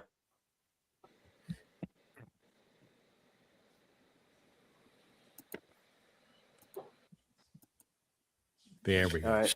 I'm gonna take a quick 5. You can bring All the right. guest in. I'm gonna take a quick 5. Okay, that's fine. All right, you just want me to black out, or you want me to sign out and sign in? No, just black out. It's fine. Okay. You can pop back in whenever you want. You're a co-host. So, but anyway, our next guest is amazing. She is just amazing. The movie she did is a real eye-opener. I'm gonna leave it there. I'm not gonna spoil anything. But I'm just gonna bring her in. Miss Susie Singer Carter. Oh my God. I love you guys. One of my favorite interviews ever with all of you. Thank you for having me back. Good to see you, Susie. Thank you. It's And I got sparkly for you today. Aw, thank you. Yeah. look at that. You look See, great. everybody's wearing sequins just for you, Geoffrey. I'm not wearing sequins. Do you approve? I'm an influencer. What can I tell you? Closest thing to bling on me is the thing in my nose, and that's all you're getting, Geoffrey. I love you to death, but that's it.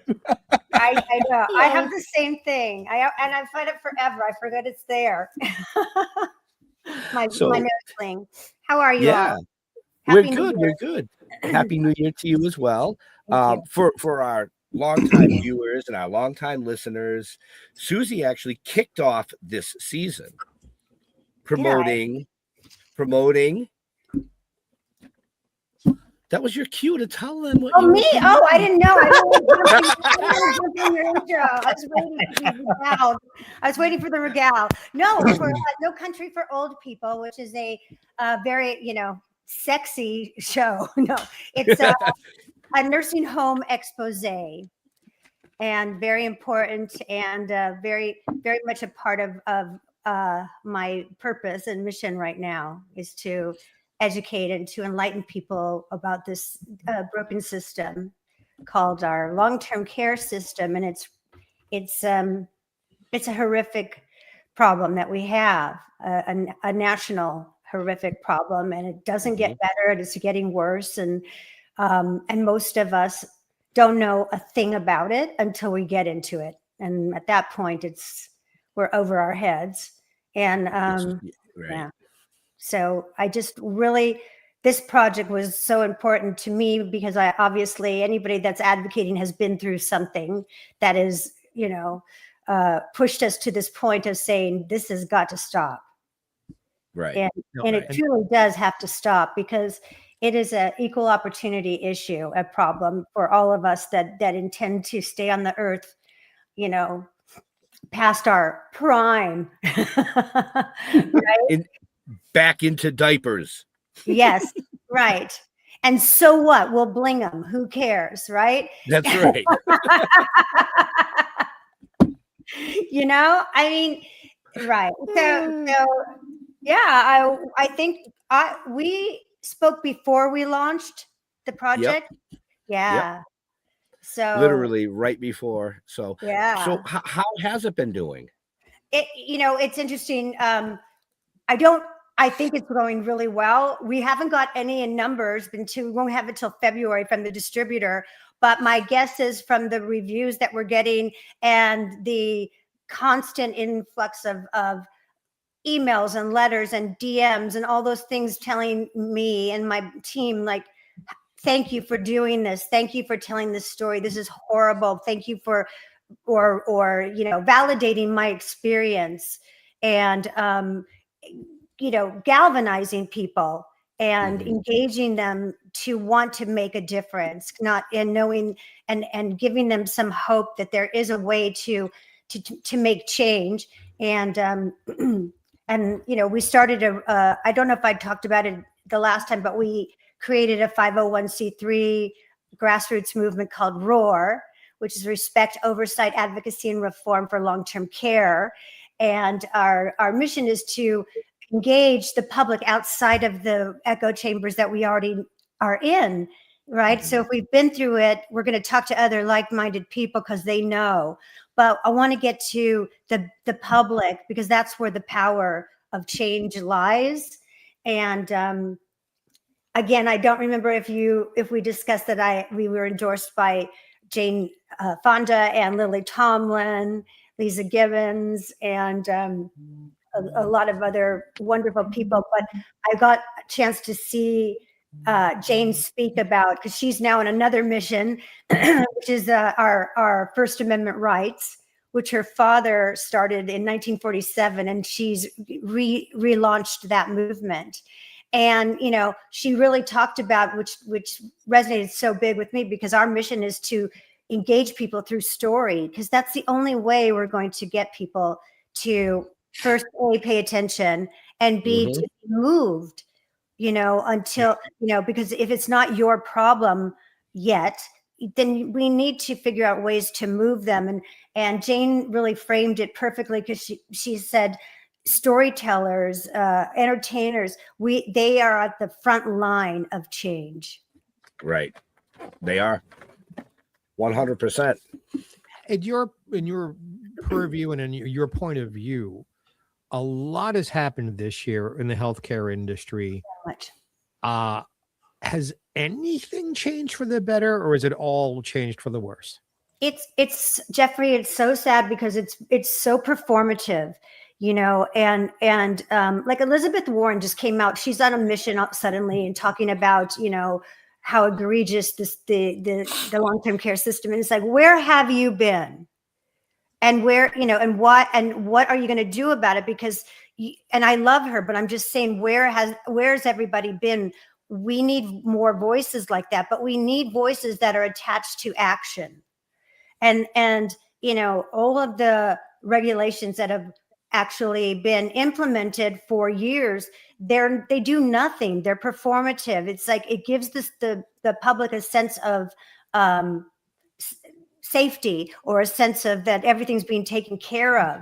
But in fact, it's not. In fact, regulations have been there forever. It was back when they did the nursing home regulations, was it 87? They had all these things by CMS, which is the Centers for Medicare and Medicaid, that were highly regulated, but nothing is enforced. There's no oversight.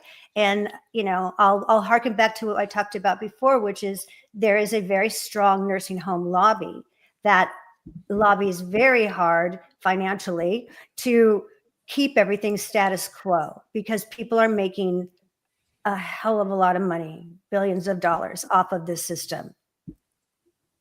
And that's why, so to answer, that's why we need, and, you know, whether you like Jane Fonda or not, and, you know, I get a lot of pushback from people that will say, I don't like Hanoi Jane, and, you know, and they just blanket don't like her for one thing that happened, whatever, 60 years ago. But, you know, she really understands change making.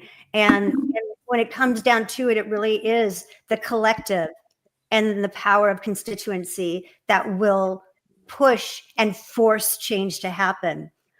But it's going to take a lot of, you know, banging of the drum for it, you know, to get people to pay attention, to get people to understand that this is just an egregious situation where we're basically warehousing our most vulnerable people. Susie, why do you think there has been such a terrible education of consumers about getting older, about planning for getting older, and how to deal with it when it does happen? I'm the senior member here. I'm always the oldest guy in the room, and thank God, knock on wood, I'm healthy and I live on my own.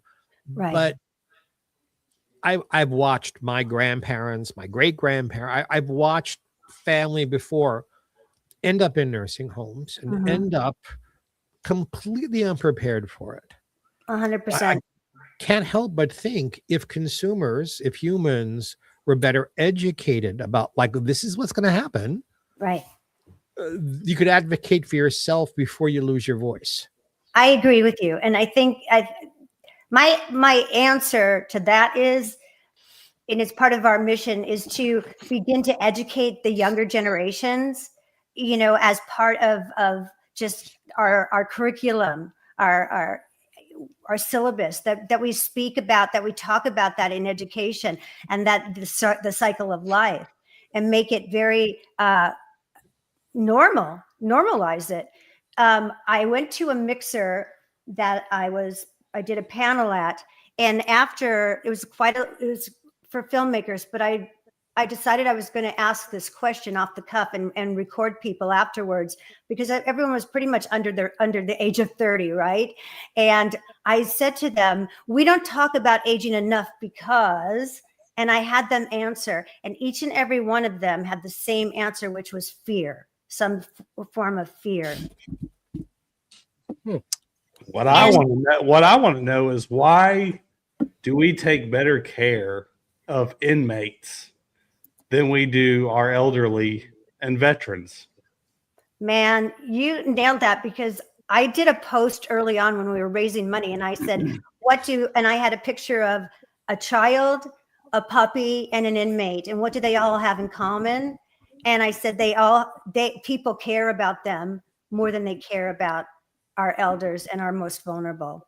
You know, if there's you know, injustice to an animal, you'll have more people fighting for that animal, fighting for the inmates, and fighting for children. If what happens in nursing homes happened in nursery schools, well, first of all, it wouldn't. It just wouldn't, you know. And I've asked that same question. I said, why? Why is that? And, you know, it's almost, well, it is education, but it's also part of us, the society that we become, where we look at older people, first of all, as a mirror of our future. And when you don't understand something, it becomes frightening. So we look away. We do a lot of la, la, la, la, la, la, la, right? And I've had people just flat out say, babies are cute, old people aren't. And I say, I disagree. I adore babies. I have two myself. I love older people, not blanket statement older people, but I'm saying you know, I find joy in both ends of the spectrum, a lot of joy. I don't differentiate, because, you know, I find there's a lot of humor in babies, and there's a lot of humor of getting older, and there's a lot of love, and there's a lot to be home from people that have lived longer than me. And, absolutely. right? And I think that we have devalued that out of fear. It's not sexy, which I said in the beginning. It's not pretty. It's not cute. But I beg to differ on that. You know, I've got so much joy caring for my mom, going to the facilities and having a group of people that I knew every time I was there that looked forward to, I looked forward to seeing them. They looked forward to seeing me. We did the same thing I would do with anybody my own age. We sang, we danced, we talked, we made jokes, we ate, we, you know, we lived. We have, you know, it's their people. And Right. they're valuable, and they have a lot of stories to tell, and a lot of advice, and it's just heartbreaking, and it's such a horrible way to exit the world. And Yeah, none of us you're- can say anything. I would rather Well- see my tax money go towards taking care of the elderly and veterans than I would fucking inmates. I mean, Agreed. that's just me. Yeah, agreed. I mean, you're hitting a button with me because we, you know, me and my wife are dealing with all that right now. Right. You know, and it's not easy. Sometimes it's actually disgusting. Some of the things that we have to deal with. You know, I'm sorry, Jeff. You know, well, it is what it is. I mean, you know, we tried to have her here, but the dementia got too bad. Right. You know, so we just couldn't do it. So she's in a facility for you know, so that they can deal with that. Here, yeah. But what I don't understand is the lack of assistance from a government agency or anybody. These people are making so much money. You know what I mean? I mean, we're literally paying $12,000 a month right now. Right. for I her. know. I And totally it's- get it. And it's absolutely ridiculous. Can you imagine, like, how much is that a day? If you know, what's that? It's like $800 a day, or it's like the best hotel. Like, you know, you could get a suite somewhere, and they'll still say there's not enough money to take care of somebody. But Right, you know, they're understaffed. they're and, understaffed. you know, But that's the they're- business model. You know, right. Well, I mean, don't get me wrong. They're very nice people that work there, but they don't know what they're doing. And in my opinion, a lot of them just don't care. It's just a job. Can I speak to that? Well, the reason why that's become the way it is because that is the business model that the corporations that have invested in these facilities have created. This works for them because the biggest cost is employees, right? So they cut on employees. The staffing, it doesn't matter how many mandates or how many bills get passed for minimum staffing, which has been, you know, researched ad nauseum to that it's obvious that it's not safe to be understaffed, not for the residents, not for the patients, and not for the frontline workers, meaning all of your nurses and nursing assistants. They are so overworked. I just posted a video that a nurse who got fired after sending me that video just last week about her, and she was, you know, doling out the meds in those cups. And she said, I watched your documentary and I'm probably going to miss my grandma's funeral today because I'm not going to get out of here in time. And I've only got 20 minutes left on my shift and I've still got 10 more things to do. And there's not enough time. And I'm tired. I am tired and I'm a single mom. And it is so heartbreaking because the people, the vocational people that are vocational care, frontline caregivers that like at your mother-in-law's place, most of them go home with moral injury because they can't do the job that they want to do, or they know that they're capable of doing. Well, their hands are tied. You know, Exactly. it's you know, she had a sore and she needed ointment put on it. They Right. wouldn't do it. Right. It was not part of their job description. We had to either do it ourselves or bring somebody from the outside in to do it.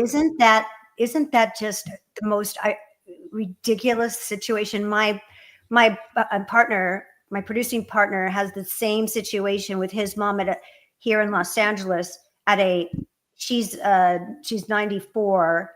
She got a bed sore, in a high-end assisted living, and they couldn't take care of it because it's not under their jurisdiction to take care of it, right? So when were you going to tell the family that she had this until it was too late? So she's been in skilled nursing now for the past, I don't know, 8 months. And they were paying the same as you, like, and it was going up every so often. It was going up. It goes up like every couple of months. It just goes up. Because that's the other thing is, where else are you going to go? They know that. Right. And here in Massachusetts, it's pretty much the same company that owns many of the same facilities. Of course. You know what I mean? They own the land, they own the buildings. It's absolutely crazy. And I've done a lot of research, and they are making so much money at the expense of the elderly, and it's disgusting. It's warehousing. I can't say it any other way. It's warehousing. Yep. There's no other way to put it. And that's why it's so important to get it. When I do speak to younger people, they are very interested, by the way. They're not interested. They are very interested because when you say it and you frame it in a way that it resonates with them, that this is their future and that they will be inheriting this problem, it's not going to go away. And, you follow the money. It's not going to go away on its own. Susie, we're almost out of time, but what do you recommend? Give me one good recommendation to try and fix this. To try and fix it, I mean, if we're going to fix the whole problem, we have to do a movement. We have to join ROAR. We have to engage everybody to demand change and use the currency that we have, which is our constituency. That's the only thing that is really ever made any real change, when there's money holding change back. But in the meantime, you have to be like Jeff and his wife, and you have to be vigilant, and you have to be there overseeing and being the extra pair of eyes and ears, and do the best that you can to navigate this. And that's a whole nother conversation. I know you have to get to the next person. So, but go to our website, ROAR for LTC, longtermcare.org. And, if you're interested to learn more or hopefully join us, that would be great. And watch No Country for Old People if you haven't, on Amazon or Tubi, and share it with people. It's super important. It may not be a fun watch, but it's an important one, right, guys? It is. Absolutely is. 100%. Thank you so much. Thank you. I got a little choked up there for a second. Ben, let me help you.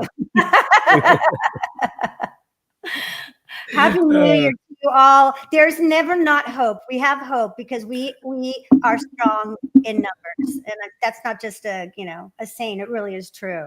We're strong in numbers, and it takes it's people like you that you're showing. You've embraced me and embraced this project, and I can't thank you enough. It's so important to get the word out. So I so appreciate it.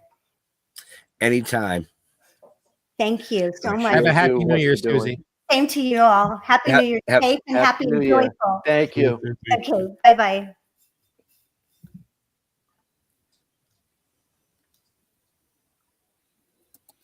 And everyone got quiet.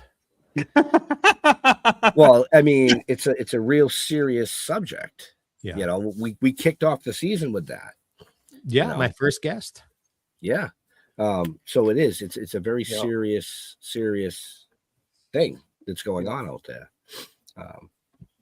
And living it and experiencing it just makes it more real. And I think that's part of the problem,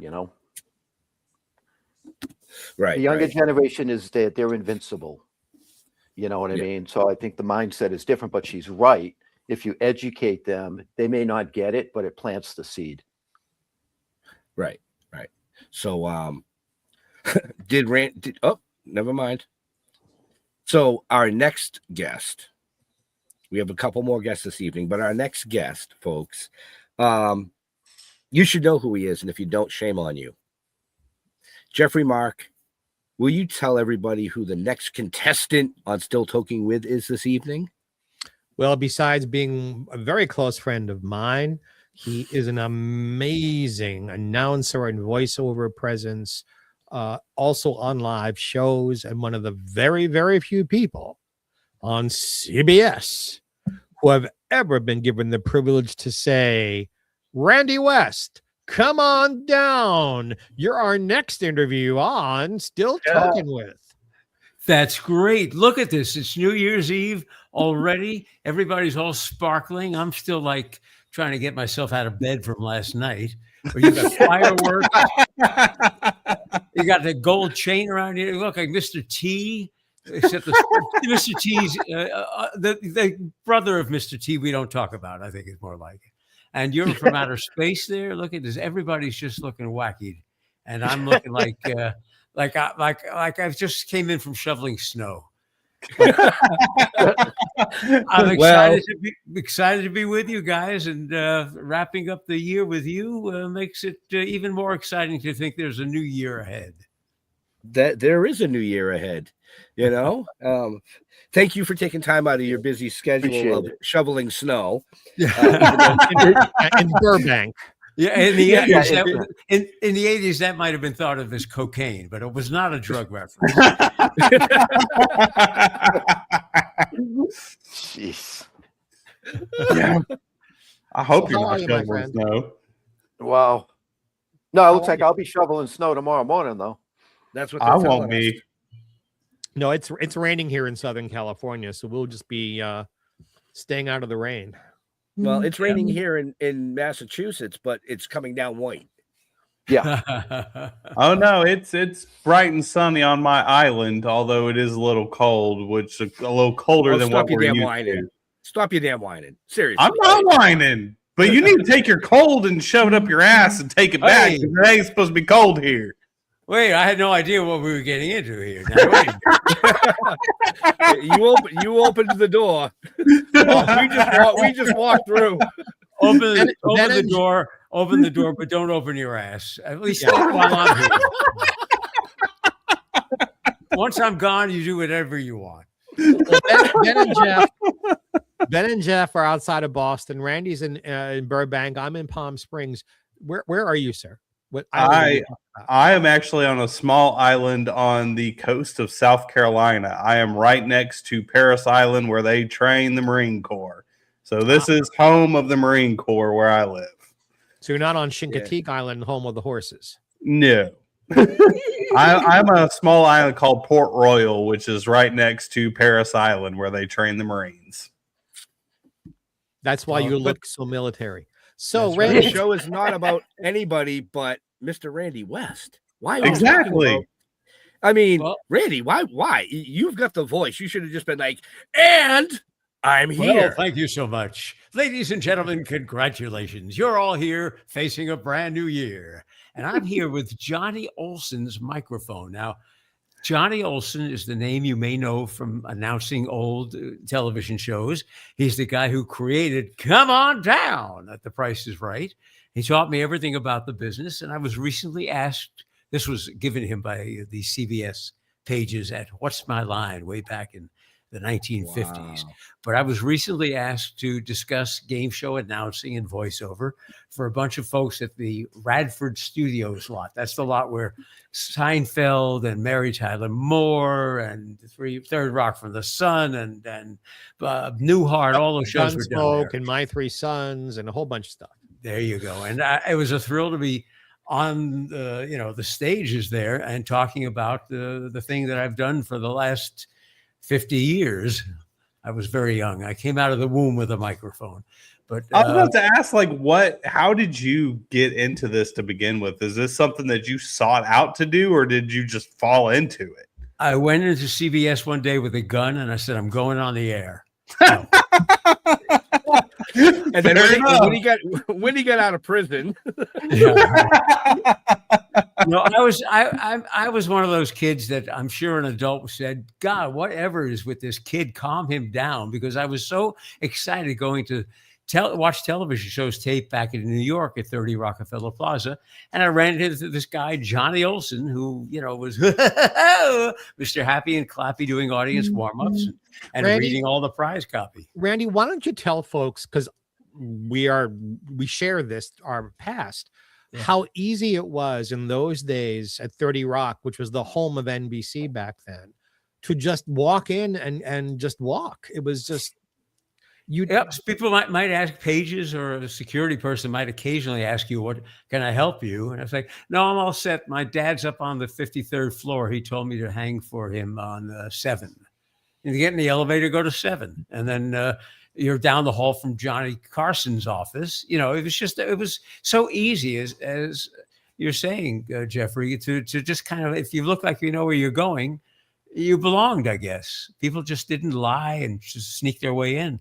But I would watch Johnny Olson tape these shows, do the announcing and the audience warm up. And I must have hung around after the show enough times for him to realize I was passionate about this kind of work. I was 14, 15, 16 years old. He showed me a good time, gave me a script, get into radio, gave me all this advice that I don't know whether he really thought I'd follow through on it, but I did. And I worked in radio and got myself to Los Angeles in radio, and went down by that time to see him at The Price is Right taping here in Hollywood. And he kind of remembered me, and I was like, oh my God, let me talk to you about your future. Have you gotten into radio? Do you really still want to do this? And I was like, more than you'll ever know. So now I'm 20 something, and he taught me the business. You couldn't pay for the education I got. Taught me everything about how to announce shows, how to prepare copy, how to market so you don't make a mistake, how to do audience warm up, how to get a bunch of strangers into a happy mood so they'll respond audibly to the show. Private coaching worth $1 million. He had no kids of his own. He saw the passion in my eyes that stayed with me for all these years. And he never gave me a job, but he gave me all the tools there were to work with. So fade to black, he dies in 85. 1999, his wife is going into a nursing home. The family calls me. Johnny's been dead for 14 years. Are you the Randy West who corresponded with Johnny? He saved some of my letters. Well, we're looking for a good home for all the things that he collected over the 58 years of his career, including an Emmy Award. Hold it down. There you go. There you go. Wow. You know, everything in the world, and the microphones and scripts and pictures. And I looked at this stuff that I got in 99 for a couple of years and said, this is marvelous material. What do I do with it? And I never considered myself an author, but I wrote a book because it seemed just like the right thing to do to repay the favor. And 400 pages with 100 original photos from Johnny's collection. I shopped it around and very quickly found a publisher who specializes in showbiz stuff. And the thing sold. And then he said to me, write another book. And that started a whole new career for me because I'm up to the 4th book now. But this thing has sold so well and has become a Bible for folks who want to follow in the footsteps of Johnny Olson, who was probably the best known of the game show announcers over his long career. I'm all excited about your latest couple of projects. I don't mean to skip over the other books and the other stuff. Yeah. But you have been doing 2 things that get me all excited. Keep your hands where we can see them. I don't want you too excited, Geoffrey. See, I paused to give Randy the chance to do that. You right. Really left that door open. Thank you. Of course I do. I'm playing your straight man. Okay. I won't touch that one. Yeah. With a hat like that, no one's going to believe you're a straight man. But go ahead. We could take this act on the road. You know, I'll drive you hitchhike. We are such close friends for such a long time now. But I'm going to get to promoting you. You are involved with a very important building in Hollywood history. A building on Fairfax Avenue in Hollywood that was opened in the very early 50s as CBS's Television City. From Television City in Hollywood, the building has been sold. You were involved in its repurposing. You were involved with the city council to make sure it didn't get torn down. And now you are giving I'm having a senior tours. Thank you. You're giving tours in this building, and you are writing a book about CBS Television City. I'm so excited for that. Let's talk about your book, please. Well, it's the stars, the stages, and the shows that we all love, from What's My Line and To Tell the Truth and The Price is Right and Carol Burnett and All in the Family and Jack Benny and Danny Kaye, for those who remember who he is, and The Young and the Restless and The Bold and the Beautiful and Judy hundreds of Garland shows. and Judy and Smothers Garland. Brothers and Sonny and Cher and Yeah. So much great entertainment, hundreds of shows over a 72-year period. And this place is going to be rehabilitated because I helped them get approval from City Council, discussing the history and how this facility has to remain viable as a production center. They've given me everything but the keys to the place so that I can talk up the history that needs to be protected there. So I give tours of Television City, which has given me access to everything in this palace of broadcasting. And it's given me the opportunity to tour the place, go through files and look at history and write this incredible book, which is entitled From Television City in Hollywood, the phrase we all know, behind the scenes at the great television production factory. I haven't figured out the subtitle yet. Behind the scenes at the great TV factory. I know I could do better than that, but I'm still working on the second half of the title. But it's an amazing task, because when you start talking about Sonny and Cher, how do you leave out Danny Kaye? If you're talking about Judy Garland, how do you leave out some of the other great folks, Tony Orlando and Dawn? The shows here, thousands of performers, from Elvis Presley to Frank Sinatra to Marilyn Monroe. The history of 20th century show business is in those walls. I mean, it literally is everything from Jack Benny to Dancing with the Stars, which is still shooting. You literally just finished the book title. I know. I have to very small print because it's a lot of words, but yeah. No, from Jack Benny to Dancing with the Stars. That's your subtitle. Okay. That's a good one too. Or Behind the Walls. Start it with that and finish it with the original opening. Okay. Yeah. You're good for royalties if I go with that. So thank you, Geoffrey, for opening the door. It's overwhelming to me to think that I'm the only guy that's going to write this book. I'm the only guy getting the access to it, and no one else has the passion or the interest in really doing this. You're deep the only dive. guy who should write this book. Well, I worked there. Thank you, Geoffrey. I worked there on a number of television shows, including The Price is Right, Come On Down, A New Car, and other game shows and all manner of programming there. So it's close to my heart. I got to live my dream in that building. So maybe I am the right person, but I'm certainly going to be the only person because it's such a huge task. So it's mind-boggling. And I don't know how big the book is going to be. You need 3 people to carry it home from the bookstore, but it's there's just so much to talk about, and so much rich history. We all have the same cultural tapestry. We all have the same touchstones. I say All in the Family, you know what I'm talking about. I say Archie Bunker. I say talk about Cher to Judy Garland.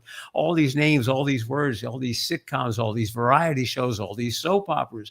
They're all part of our combined cultural tapestry. We all relate to this. It's a big hunk of a lot of people's lives, and it ties us all together. And as you start to read about the things that went on behind the scenes there, Bob Mackie designing the clothes for Cher and Carol Burnett and Judy Garland as well. There's just so much there, and I think it's going to be either intimidating to pick it up, because you realize you'll never have a free moment in the rest of your life. It's just going to be so big and so full of photos. So thank you, Geoffrey. It's a huge task. And now I'm going to embarrass you even further by boy. telling people, no, you'll be fine with it. By telling people that practically the last 10, 12 years that anywhere I have performed on the West Coast, Randy has been there. He's introduced me from the stage. He set up the audience for me, or he's been in the audience to hopefully enjoy what I'm doing. He's a wonderful friend. And also, you might as well plug, he is the announcer on Geoffrey Mark Plays Ella. He has been the announcer on Geoffrey Mark Plays Merman, our 5-episode short series. And Randy, guess what? What? Come on down, because there's going to be another series. I'm not even going to tell you what it is yet. Okay. But Randy West is going to be the announcer on that. And I thank you every week. It's my thrill. It's my joy, because I know, like myself, how passionate you are about your little pieces of the show business history. And as anything I can do to help you in spreading the word about, Ella Fitzgerald and, Ethel Merman, these are great, great talents that should not be forgotten. These are people who deserve to be celebrated, and their output, their work, the body of work that they've done, this is fantastic. You'll be swell. You'll be great. I won't do that again. I'm sorry. It came over me. Greatly appreciated.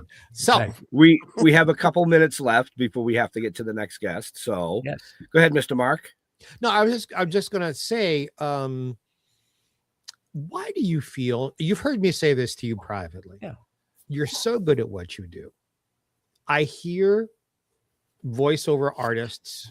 I don't mean like cartoon voices. Right. I'm talking about you're watching CBS, those kind of people. To my ear, the quality isn't there any longer. I hear a lot of whiny voices that sound as if they've never actually put on an earphone and heard themselves speak. Why, when there's your kind of talent still out there, why am I hearing all of these, what I would call almost amateur sounding voiceover people? There was a period that started about 10 years ago where someone who actually spoke like a voice of authority was considered in advertising to be phony. If I say you must buy this product, I'm overdoing it, of course. Folks get turned off by that. They want someone who sounds like a friend for advertising. So I really think you ought to go to Jiffy Lube. I mean, they got my car done in 7 minutes. So it sounds like the friend who seems to be more trustworthy than the guy who tried to sell you a record package in the middle of the night. So the unprofessional voice had a place in advertising, because it seemed to be more sincere and more lifelike and less full of BS. But now that it has spread, as you say, to network announcing programs and game shows and places where, professional voices really should be prevailing, I don't know it's ever going to turn back. And now with AI, I got into this game at the right time, because this is no time to be coming in. AI, when done properly, if you massage the errors in pacing and timing and pronunciation, AI is pretty much there, and certainly will be in the next couple of years. And that's the saddest thing of all, because I get contacted on a regular basis. Would you train the AI software? In other words, will you read all this crap so that we can sample it and manipulate it? And I won't do it. It's the only work I've ever said no to. I just won't do it. Not that I'm going to delay the progress, but I just can't, in good conscience, be part of it. Right. No, as far as I'm concerned, on a performing basis, AI can go to hell. Yeah. There are soulless. others. It has no soul. When we want to watch entertainment or be amused, you're looking for the connection between people. You're looking for a soul. You're looking for interaction with another human. And I don't know if machinery will ever be able to create that. Well, it certainly can't now. Never will. Now, you said 2 minutes about 2 minutes ago. So this broadcasting clock in my head, I don't want to be overstaying my welcome here. You could never overstay your welcome with us. Oh, just try me. Just try me. Oh, Randy West. You know what you need? That's Randy West. You know what you need, my friend? What? You need to have a program on this network. Well, I've been told that I have something to say and have the ability to say it with clarity and entertainment value. But I don't know whether that's the right thing for me or not. I don't know. So I'm opening it to the floor. Ladies and gentlemen, does the world need another podcast? Does it need me? Does it want to hear about the things that I like to talk about. Yeah. I think the Randy West show should be airing next year on this very network, is what I think. Coming from the youngest guy out of everybody in here, I would say yes, because I've heard your voice a million times growing up. And yes. Wow. Well, thank you. That's something I need to consider then. That's high praise. If you don't want to do that, then do audios on your books. Oh, God. Yeah, he does It's have a hell of a voice. so That'd be a lot of talking. So tedious. So tedious. It's a And lot of. you do. I've done it. I've done that for my books, and you do 8-hour sessions. All right. And you go home and your throat is horse meat, all shredded up. I mean, I sit there and think about how many times my podcast goes live every single week, which we go live up to 6 to 7 times a week, and how much talking I have to do. That's a lot. That's a whole lot. It's no your wonder fault you- for choosing the music industry. No wonder you got pneumonia. You know what? I love the music industry, and I do it because I fucking love it, but it is very tedious and it's very long. And me sitting there thinking about doing an audio book, I'm like, oh, hell no. Hell no. So, with that being said, we do have to let Randy go. Our next guest has been backstage. He's punctual. I will say that. He is punctual. He was here 30 minutes ago. Oh, So he's right. been chilling backstage. But Randy, thank you so much for joining us. Yes, Thank Happy you New so Year much. to you. Happy New Year to all of you. And maybe I'll see you on this network in 2026. But either way, our time together in 2025 was fun. So I thank you guys. Have a happy new year. And I bid you adieu. I love you, my friend. Thank you, Mr. West. Happy New Year. Have a good one.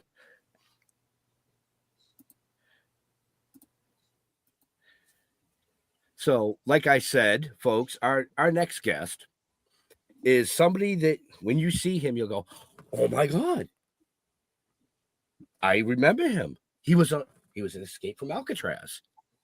He was on Friends. He was on so many fucking things out there. It blows your mind.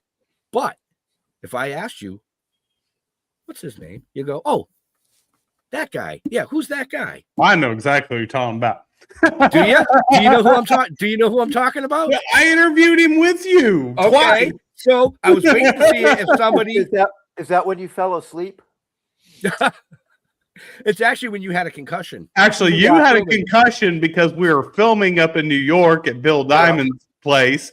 You had a concussion, so I filled in for you on that one. All right. Yep. So Jagz, you know who the guest is.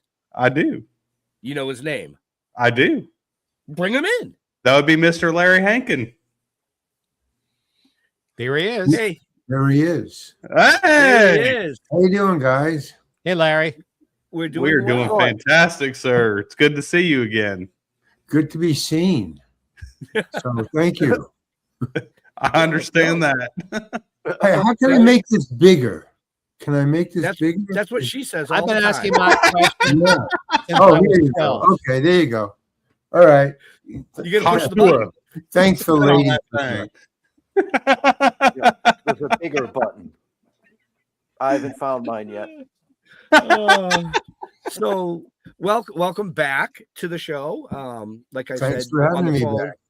Oh, anytime. You're one of those gentlemen that we just love to talk to because you do it. You have so Oh, many thank stories. you very much. Well, I've done, I guess, a lot of shows. So, I mean, it's very Right. hard to ignore me, as a matter of fact. It's very hard to not. Yeah, well, I'm recognized on the street as this. Yeah, that guy. Okay. Is this backwards to you? It's backwards to me. No, we're saying Nope. it the right way.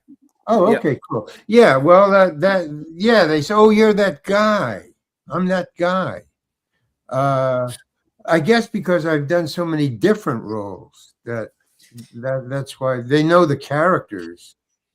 You know, Mr. Heckles or whatever. You know, Charlie Butch but they don't know my name. So that's what that's what my goal is, to get my name, so that at least little kids come up and say, "Oh, you're Larry Hankin." Yeah, that would be cool. I mean, I've had enough of the "you're that guy" stuff. I'm beginning to think that's my name. That's my name. But you know what's nice, Larry? You said you're unavoidable because you've done so many shows. The nice thing is that nobody wants to avoid you.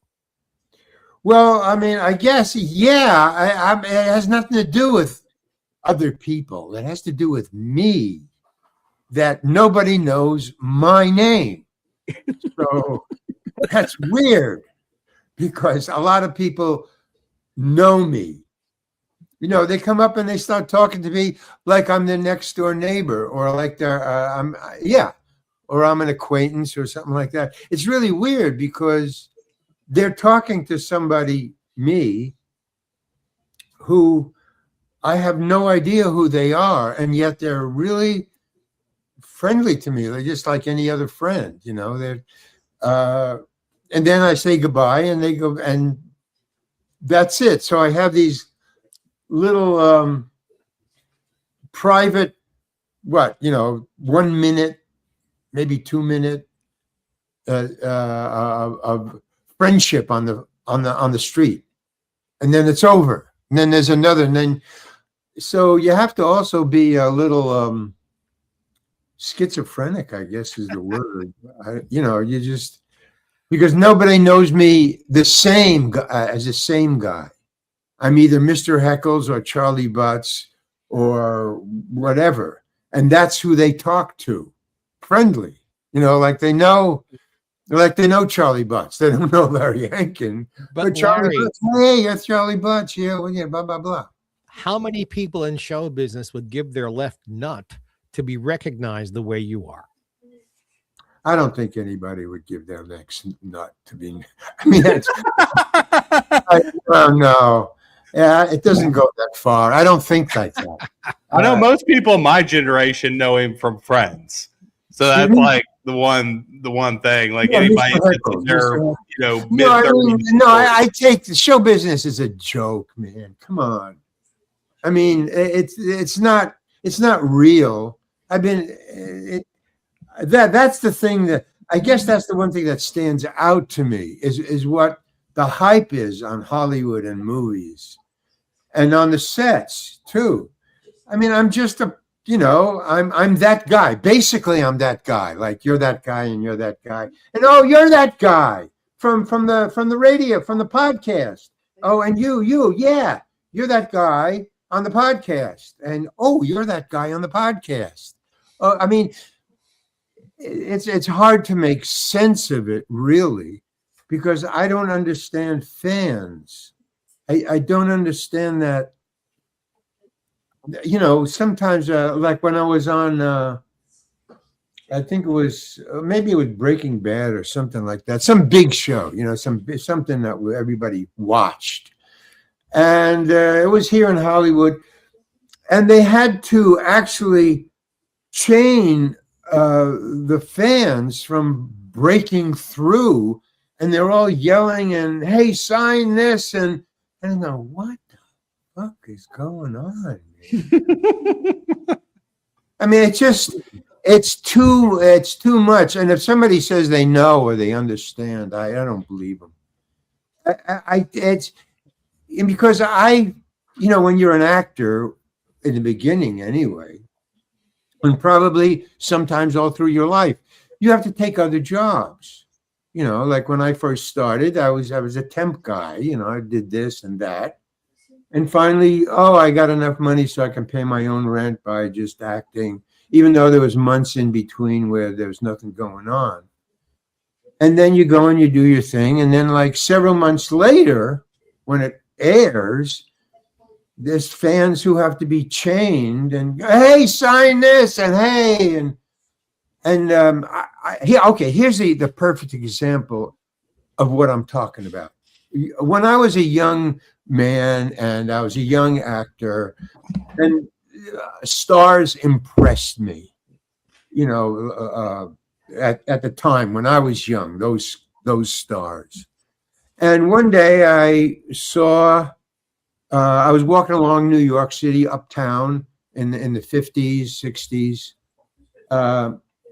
And I saw in the middle of the block, I was standing on a corner with a friend, and I saw in the middle of the block down here, I go, wow, that's some famous person. I can't remember his name now. He was That a guy? full-time actor, but he was famous, you know, big time. Somebody on the equality of, like, say, Clint Eastwood, but back then. So it was and man, I just made a beeline for him. I said, oh, that's, you know, blah, blah, blah. And I said, wait here, I got to talk to him. And I started running down. He was with a woman, this Clint Eastwood type person. He was older now, so he was out of movies, probably retired.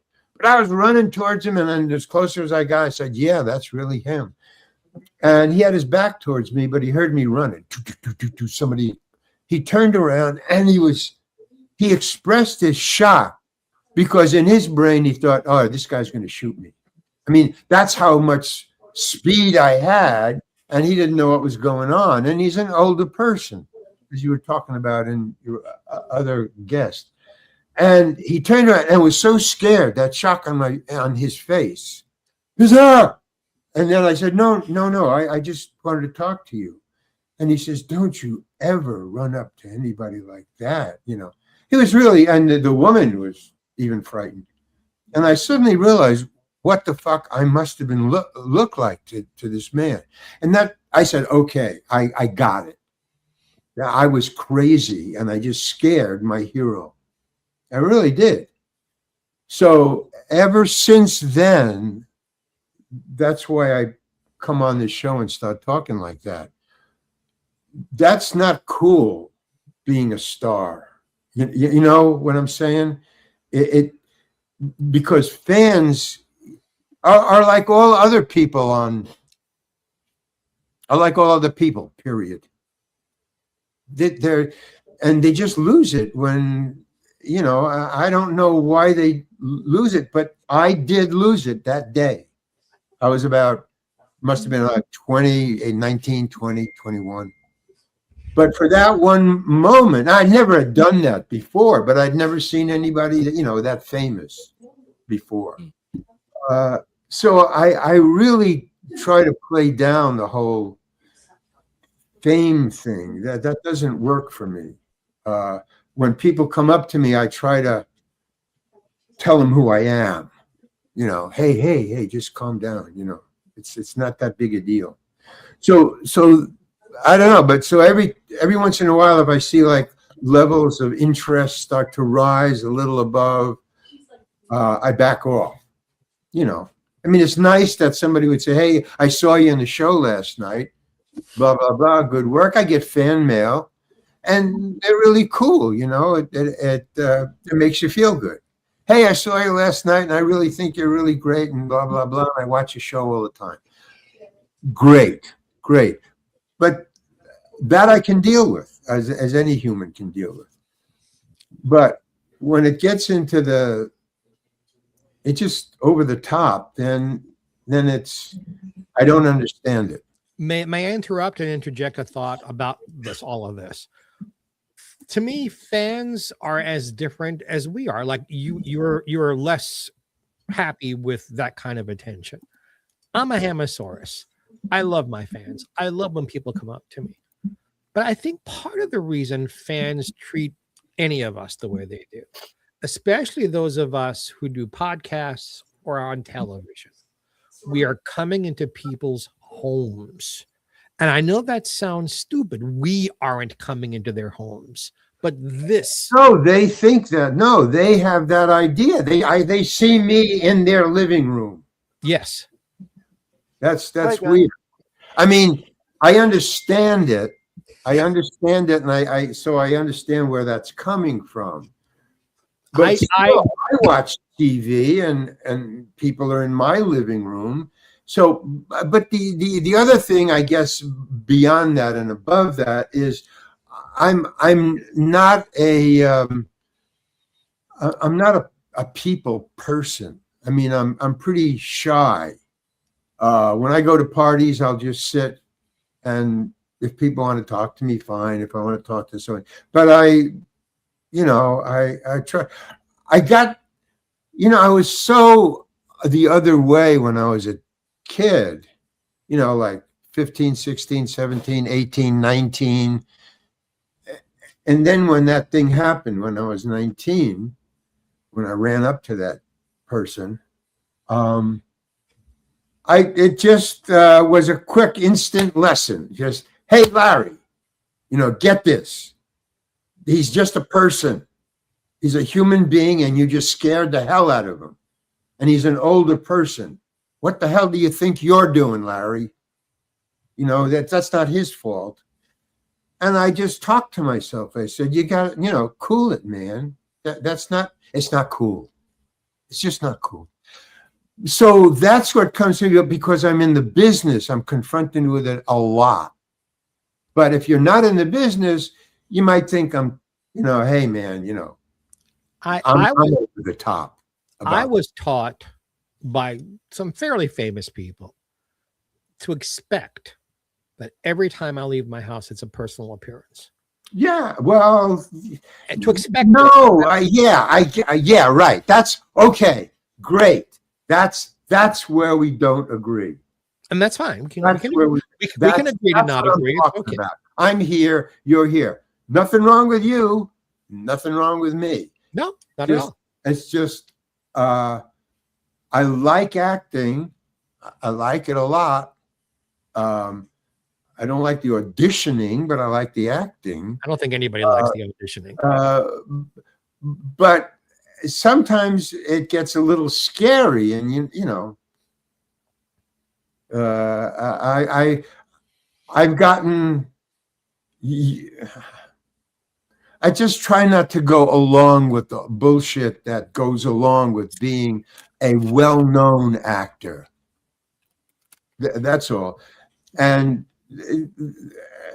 yeah, I like fans when they know this is a human being and he's in acting and this other person is in you know, bocce ball or whatever.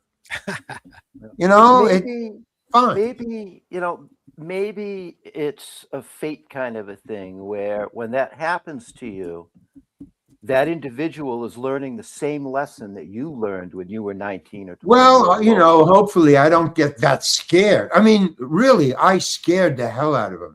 His body went like that. Huh. You know, that is that's on me. That's a bad thing for me to cause anybody to have a little palpitations at his age. You know, so it was a shock little lesson. You know, I hopefully lessons take a little gentler, you know, but it got me to the right, you know, it straightened out my head a little about wow, you know, there's a famous person. Yeah. Be on the other side of it. It's nice for a while. I mean, like, hey, a lot of people love that. I mean, I see it all the time. Watch television tonight. This is, you know, New Year's Eve. All the people, you know, they'll be dressed and they're into that. I'm going to do a little writing tonight. Oh, nice. Oh, speaking of writing. And you know why? I mean, it really helps because on like Thanksgiving, big holidays, major holidays like New Year's, like Christmas, maybe one or two others. But I know where everybody else is. Practically in the world, they're all partying, or they're having a Thanksgiving dinner, or they're gathered around a Christmas tree. And I'm not in their thoughts at all. So nobody's going to call me. Nobody's going to disturb me.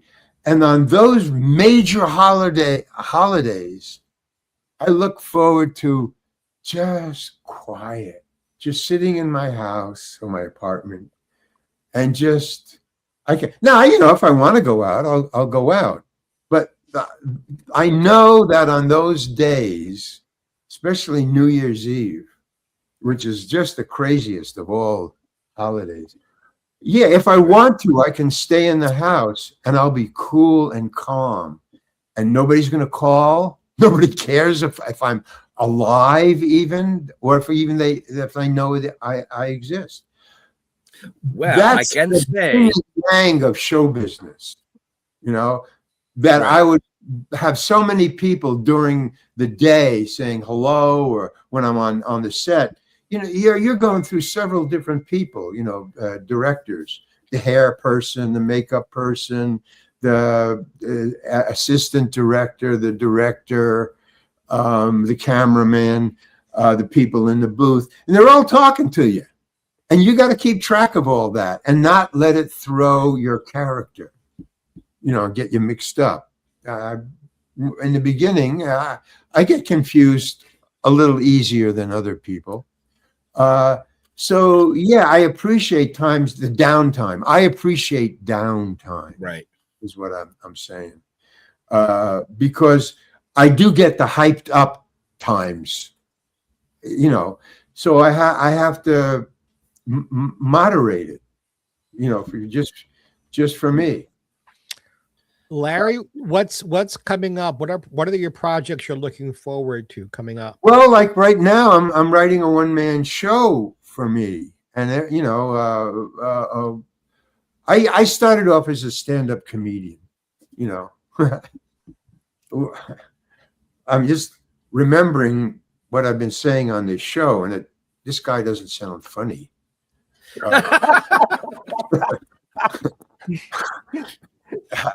So I'm just getting rid of the rant part of the show business stuff. So I was a stand-up comedian, and that was cool, and the audiences were contained, and they were nightclub audiences. I would open for like Miles Davis and Woody Allen. I was opening for Woody Allen, so I had that kind of fame, but it was nightclub fame. You go into a new town, they don't know you. Not many people go to nightclubs, enough to make the nightclub money, but you're not as famous as if you get on one TV series that goes all over the United States. You're instantly famous. So I had this slow rise, and people just, I enjoyed your show. I went to see you last week, at that nightclub, and you were great, and thanks a lot, and blah, blah, blah. So, that's normal. But once you get into the being on somebody's screen in your living room, that's like a whole other level. Right. So what is your one-man show about? Excuse me? What is your one-man show going to be about? Well, now that's the problem. I was a stand-up comedian when I started. That was when I was a young man. I stopped doing that when I, started being in television and doing movies. I could pay my rent just by auditioning a couple of times a month and getting one or two shows, and that would pay my rent. So and people would hand me the script. And one of the problems of being a stand-up comedian is when you are called back to a nightclub, you can't do the same show. You have to have new material, and it's you who are writing the show, who has to supply the monologue. But if you're an actor, they give you, so you don't have to write. All you have to do is memorize and audition. So it's kind of a whole different way of working, and it gets you lazy because you don't have to write. You can just they hand you the script. Well, now I'm writing a one-man show, and I'm going back to what I did when I first started. And yeah, I could bomb a lot because I didn't care. I was like 18 or 17. And so if I bombed, it didn't bother me. I just go to the next coffee house and do the same stuff. And coffee houses are really great. They're the best because I would do thousands, literally hundreds of open mic nights.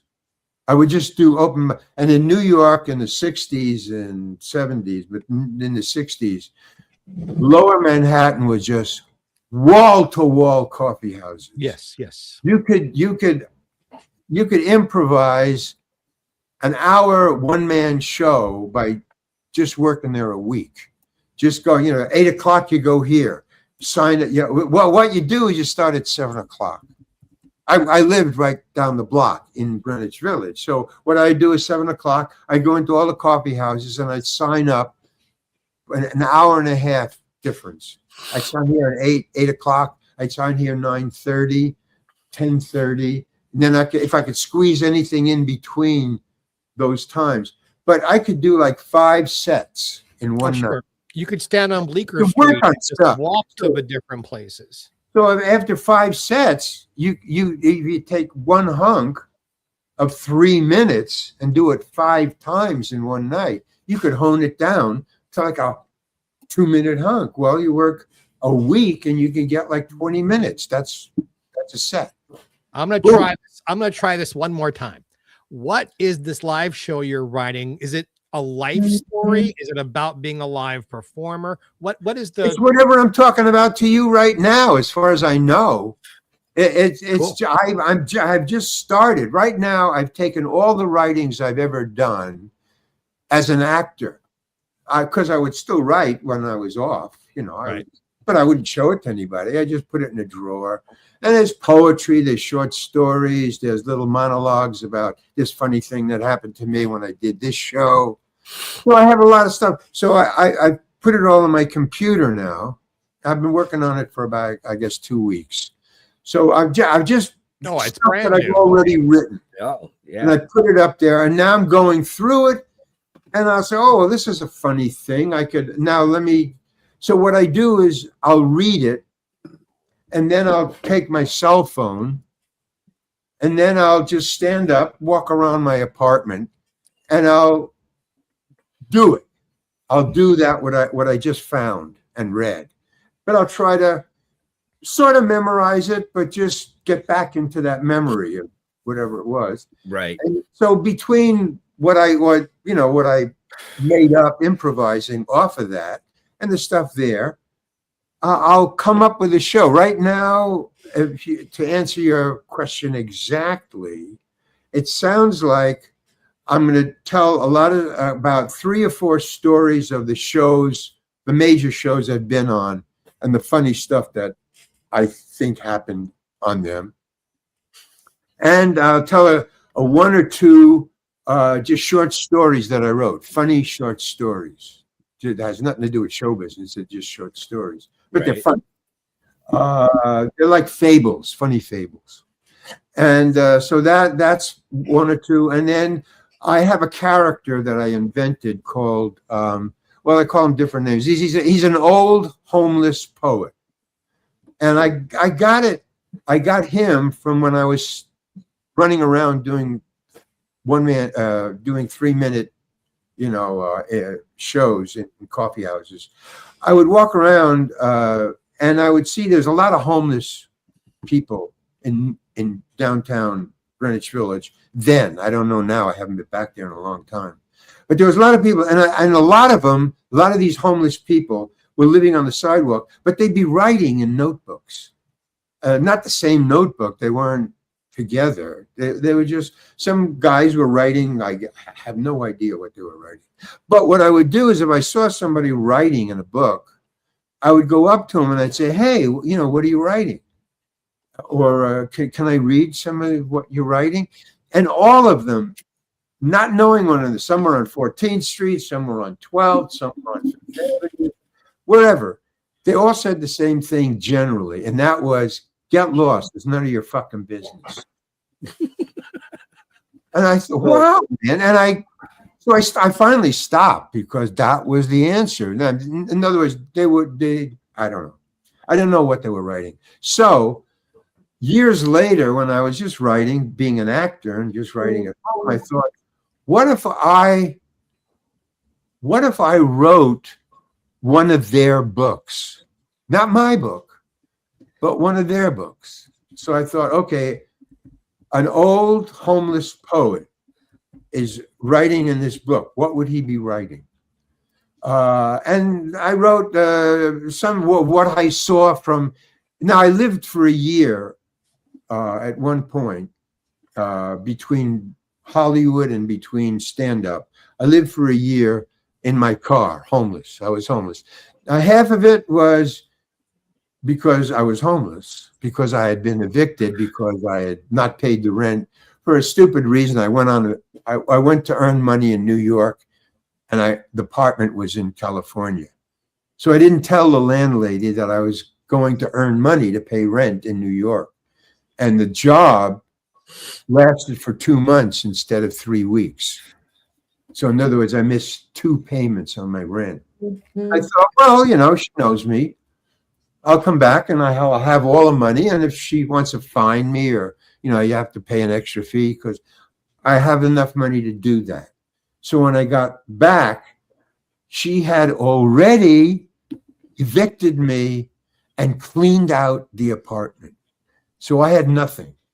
I said, and this was I lived on a you know, there's landing barges on the Normandy, you know, where the troops come in and they come down and they're machine gunned, and those barges. Okay. Well, in San Francisco, the owner of a junkyard, his junkyard was on the San Francisco Bay, right across the Golden Gate Bridge. You just get off the thing, and there was if you go down to the water's edge, there's this junkyard. And this guy who owned the junkyard was an old guy, had a lot of money. And what he did was he bought 20 of those landing barges that landed on Normandy. The Army had thousands of them, and they were just selling them. And he bought 20. And he put them out in the water right off his junkyard below the Golden Gate Bridge. And he rented them out for like $500 a month. And all he had on it was a tablet where you could put a mattress on. So it was kind of a wooden bed. It's just a wooden platform shaped like a bed. And you put your mattress on it. And that was it. And then he put an electric wire from he lived on the pier, so he could watch all this. He also had electricity, and there was 20 wires going out to these boats. And all the people who rented them were hippies, you know, and it was in the 60s. And back in those days, mainly there was a pirate theme to all the hippies that lived on these boats, including me. And that was the 2 months that I left. So she threw me up. And the reason I explained all that is because she threw everything I had overboard. So it wasn't like saved or I could go get it. It was at the bottom of the bay, because all the boats are about 30 or 40 yards offshore. And they were fixed. You couldn't go anywhere. They were anchored to the floor of the bay. So anyway, I lived for being homeless. That was the point. So I knew about. So I thought, I'm homeless. She evicted me. So why don't I explore this? I'm going to be homeless. I'm going to just move into my VW bus. So I was homeless for a year just to see if I could do it, because I had been evicted. Yeah, you looked like you wanted to say something. We have like 2 minutes left, and I don't think you're going to get to the end of all of this. And I want to make sure that we talk about anything that's coming up for you that your fans might want to know about. Because yes, sir.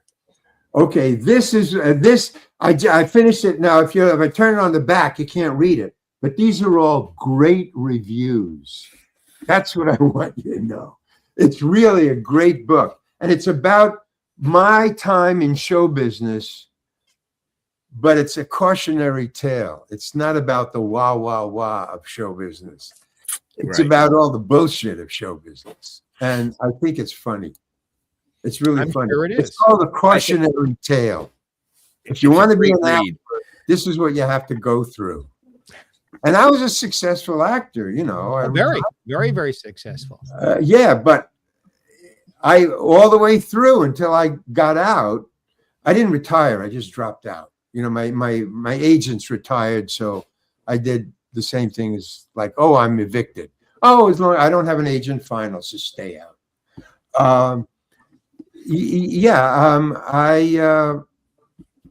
That's my answer. So that the homeless guy is taken from my time as a homeless person.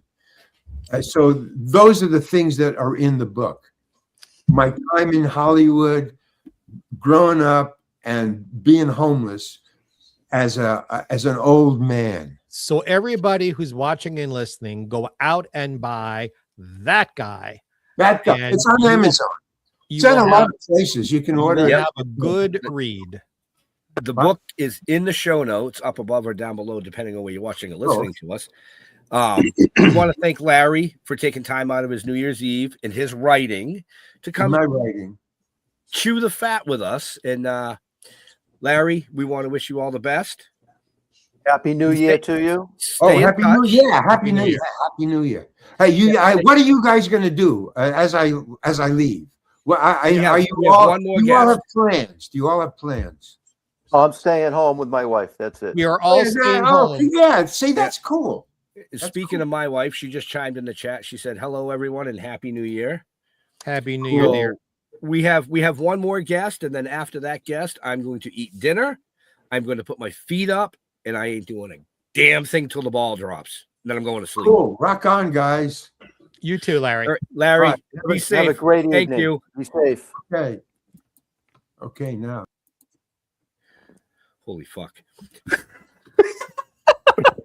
You guys are so much help. Thank you so much. I was typing to you in the private You did chat. beautiful, Geoffrey. Beautiful. Thank you.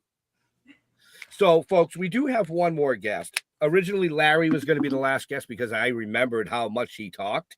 But our first guest that was supposed to be here tonight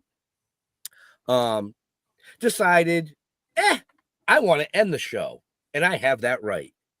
Not only was he 10 minutes. the Zima man, He's got Zima 10 man. minutes. Well, he's got 10 minutes before you drop, but yeah, I'll give him 15 just because I'm nice. But yeah, see, you were just giving him shit.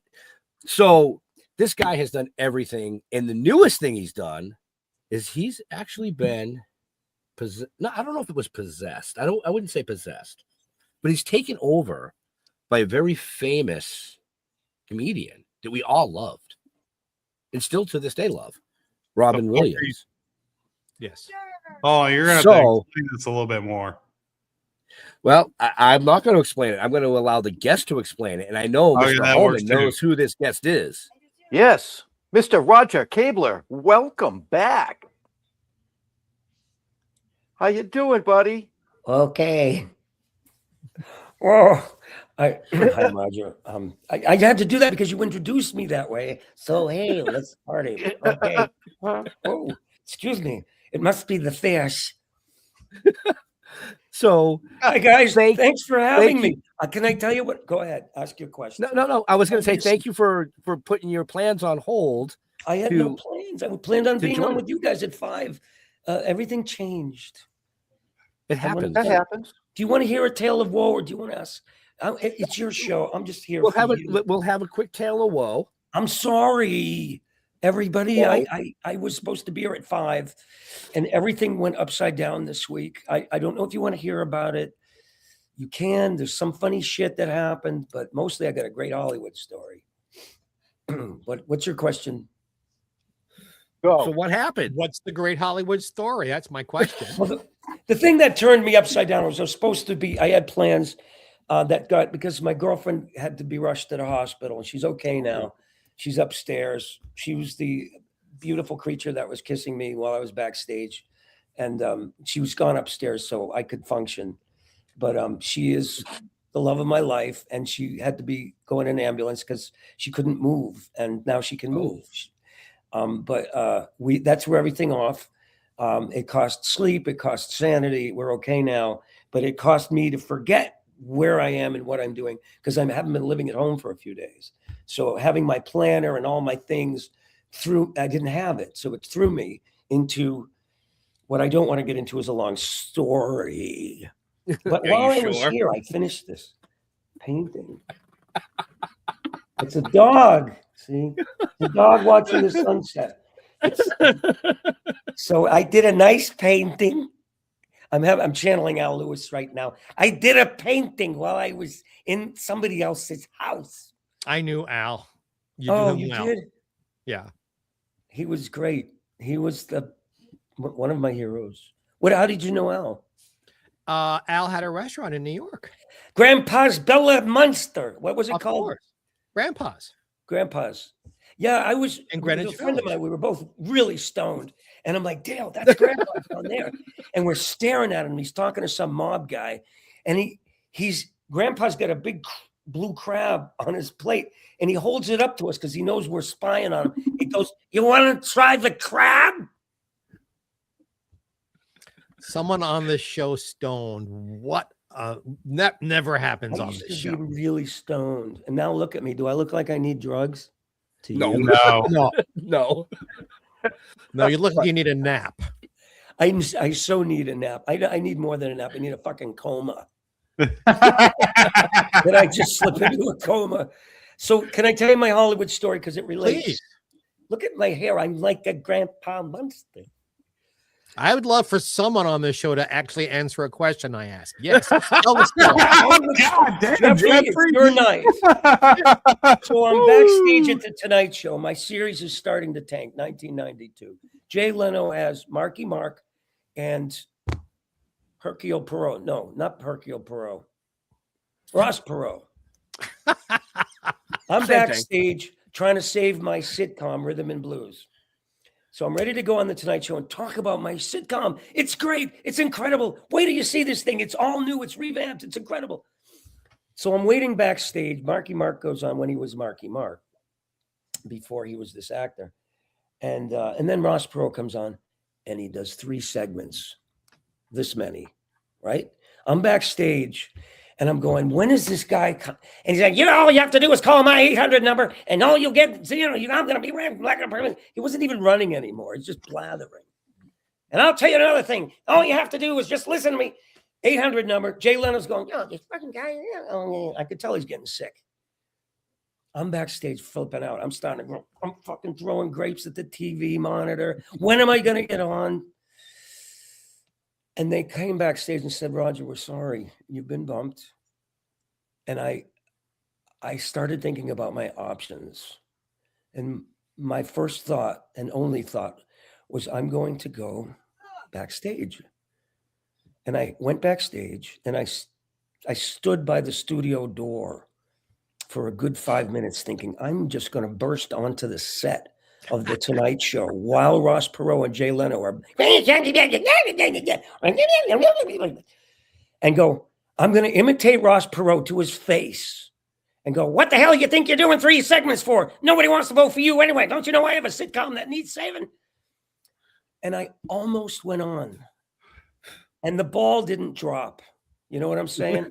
Yeah. Jeff can tell you all about balls dropping. I couldn't get the sack up to walk through that door and go, what the hell are you doing? I'm 3 segments. And I had it locked and loaded, but it's probably a good thing I didn't do it because I knew there were Secret Service guys that would have tackled me. And I would have made the news. And you should have done it. That would have made history. Like you would have went down in like history books. In those days, he would have Kaczynski. You know, gotten blackballed off of late night talk shows if he'd done that. Yeah, but he would have went down in history. He'd be in history books right now for doing that shit. So I'll tell you what happened. Look where he ended up anyways. Can I? He ended up on our show. Yeah, it's because I'm nobody now. Want to buy a painting? This is my. This is I what do want to happened. say I something. didn't do that. You're right. I Jay. do. I do want to say something real fast. Yeah. Roger is an amazing gentleman. He's a Thank fucking you. hilarious comedian. Yes, he is. If you know his work, you know his work.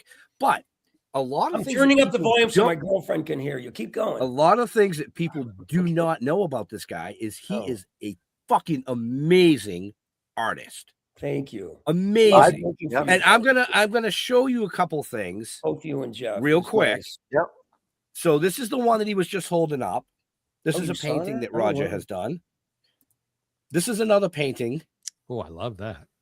You know, and I got to be biased because I wish I had a picture of the one that he did for Jeff, but I couldn't fucking find it anywhere. Where's the guy with the fish? That I like. That. guy That's with the one I was talking about. I couldn't I find it. get that somewhere. That was one So of my if you want favorite to, if you paintings to Jeff, work if you on. can email that to me, I'll pull it into the thing and show it.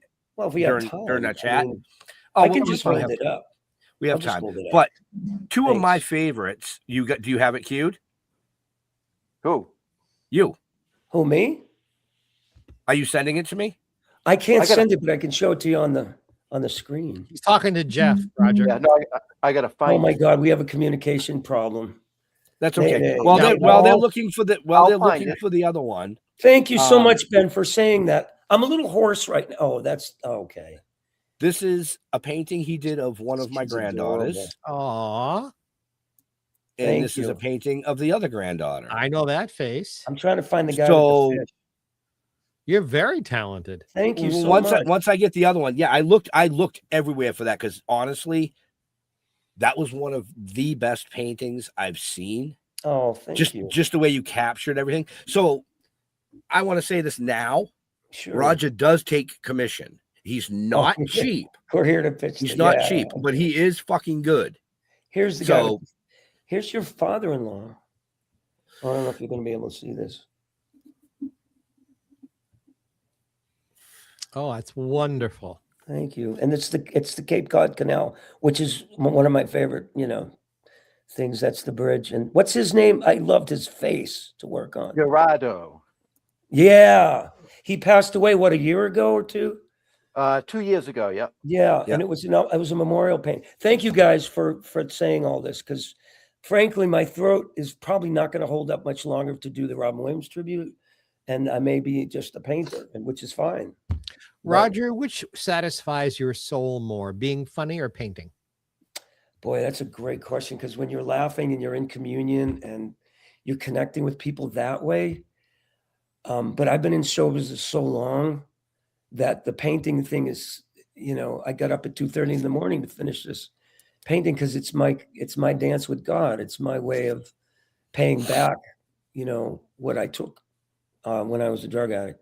So being funny too, and doing the Robin Williams thing, but I've been doing that for a long time, and I have problems with my voice now, as you can probably tell. So Roger, how long are you clean now? 22 years and 7 months. I'm an alcoholic. Roger, you are a miracle. Ben?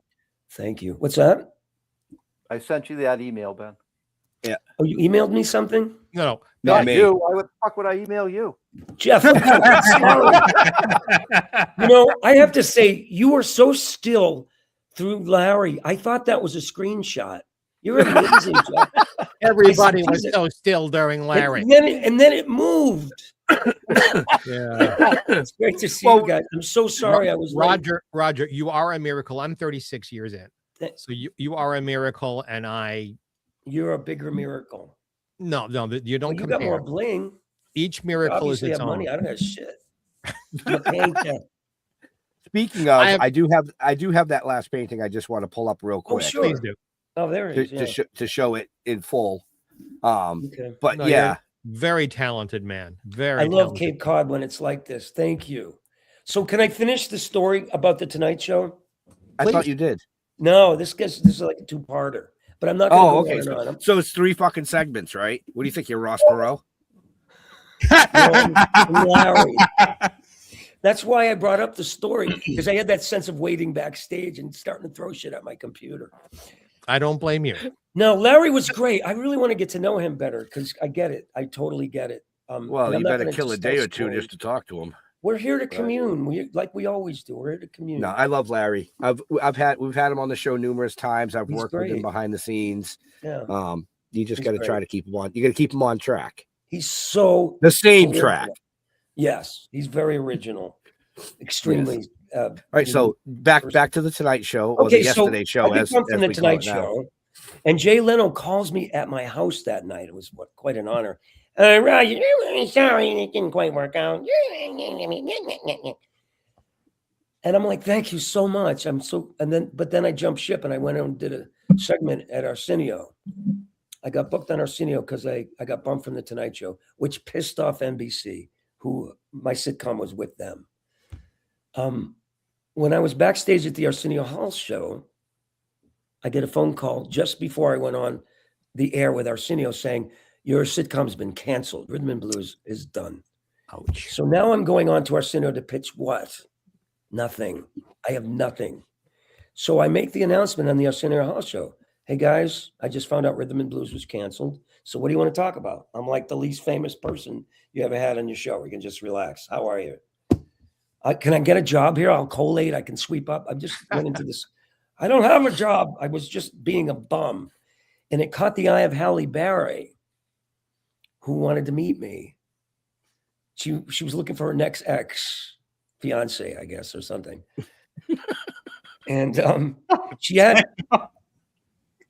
don't know what she wanted. You know, look at the math. Look at her track record. She's a beautiful. Some people like to get married, and some people like to almost get married.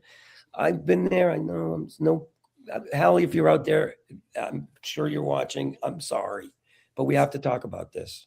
You and me. It's your big, broad shoulders that caught her eye. And my impression of a turtle. No, what really fucked things up badly was that we met at California Pizza Kitchen, her people, my people. She wants to talk to me about a movie about a black lady and a Jewish guy like me.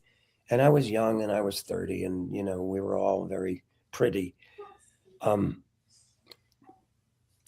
So I just want pizza. I want to stick my head in a fucking pizza. I'm so nervous. It's Halle Berry, but not like Monsters Ball Halle Berry, like Flintstones Halle Berry. She wasn't that big yet.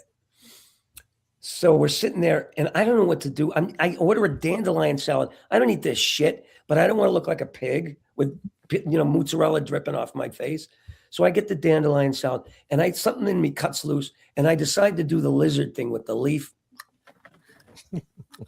to Halle Berry in her face. She laughs so hard and then she starts choking on whatever she's eating. And her people get up right away and start slapping her on the back.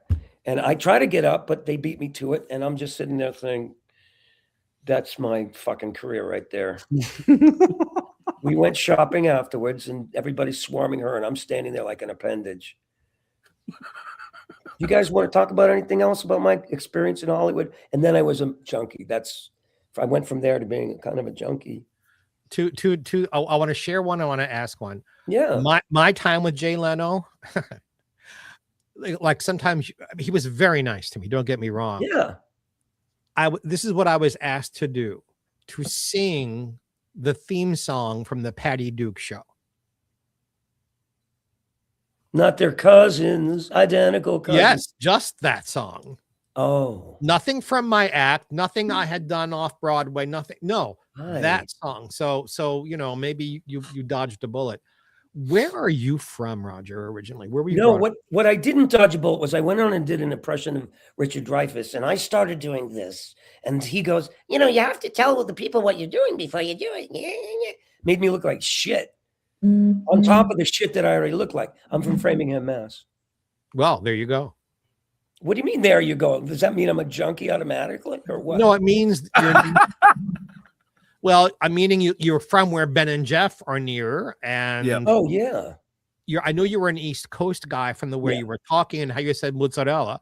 I just didn't know where on the East Coast. No, you know what the most New England word I heard was from anybody? Scissors. Scissors. Scissors. Yeah. Somebody said, Roger, get a pair of scissors. That's how Peggy Cass would have said it. Oh, really? I do a version of The Wizard of Oz that's all from Massachusetts because that's how I learned how to have the accent.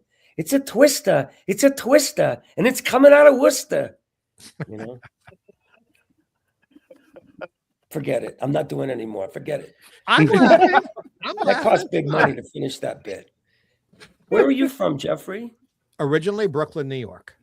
No fucking way. Forget about it. What part of no. Don't fucking laugh. What part of Brooklyn are you from? I was born in East New York and I was raised in the Flatlands, Canarsie area. Flatlands? Where the fuck is Flatlands? You know what Canarsie is? Yeah, Canarsie. Just south of Canarsie. How did you thrive there? Did you leave at an early age or did you hang around? I was in and out till I was 30 and then I left. You see how I turned the tables and made it my thing into his thing? Like, I mean, nobody's amused with me right now. I can tell you just staring. I just feel like I'm watching fucking Goodfellas all over again. Hey, how you think I'm fucking funny? Roger, understand something. We're in hour 3. Huh? We're in hour 3 of this. and a couple of guests kind of wore us out. We are laughing at you with all the energy we have left. I am so sorry about your show. It's a miracle I'm on it all. My girlfriend's waiting upstairs to kick my ass in Scrabble.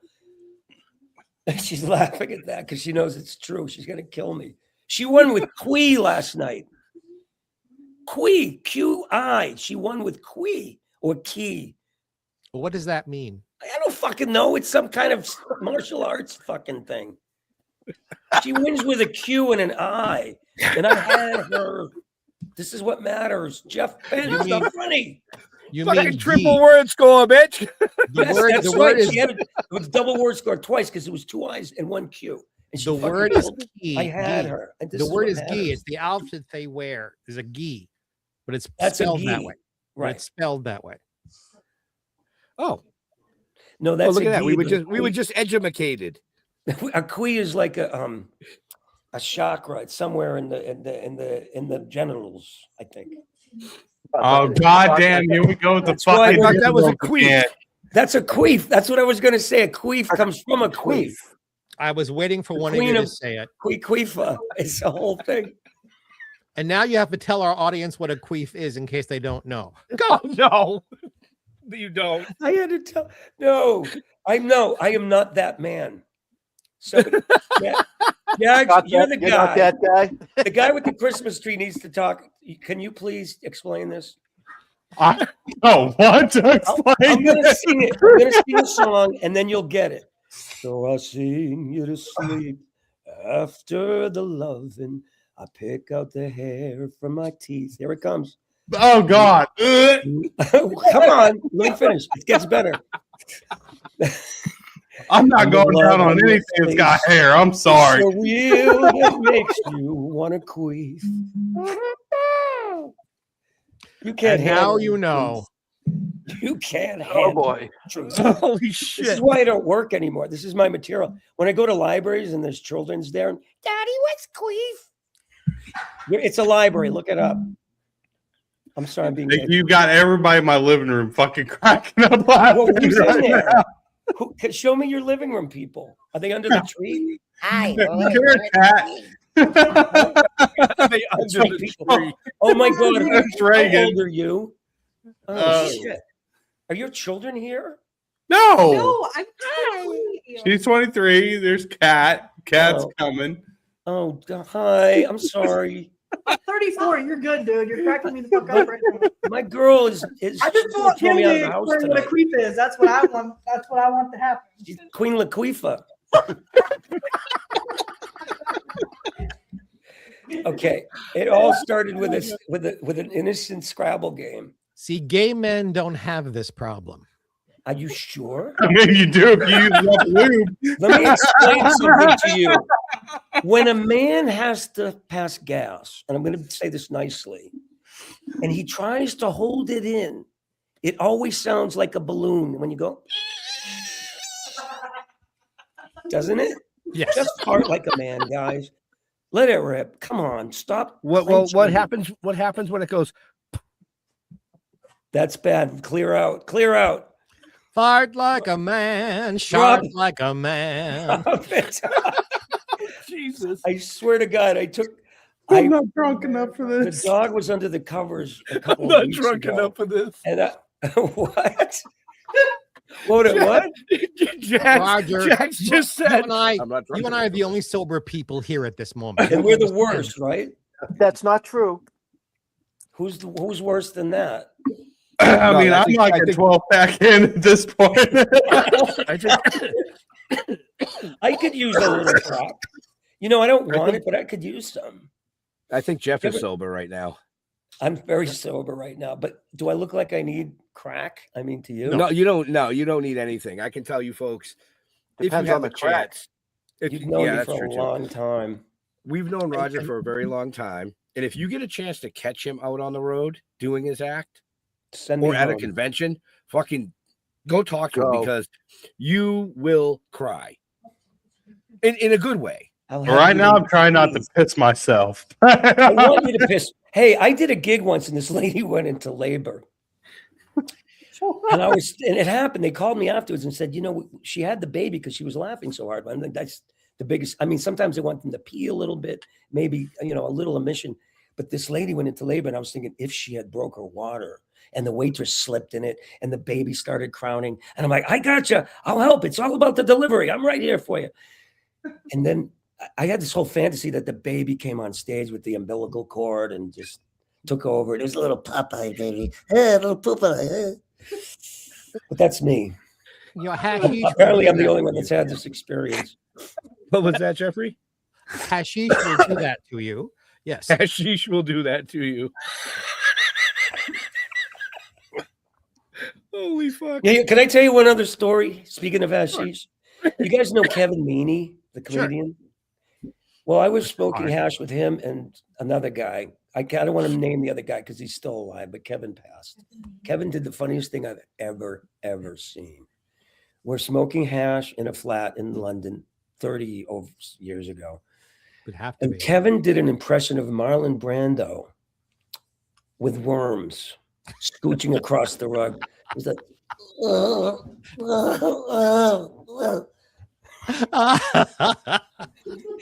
we were dying, me and the other guy. He went all the way across the living room scooching as Marlon Brando with worms. And if you're on hash, that is the funniest thing you could see.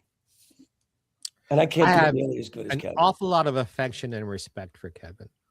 Me and Lainey, my girlfriend, do him all the time. If something comes up, what's wrong with you? We're big pants people. Put some pants on. Yeah, exactly. Your brother doesn't wear tight pants.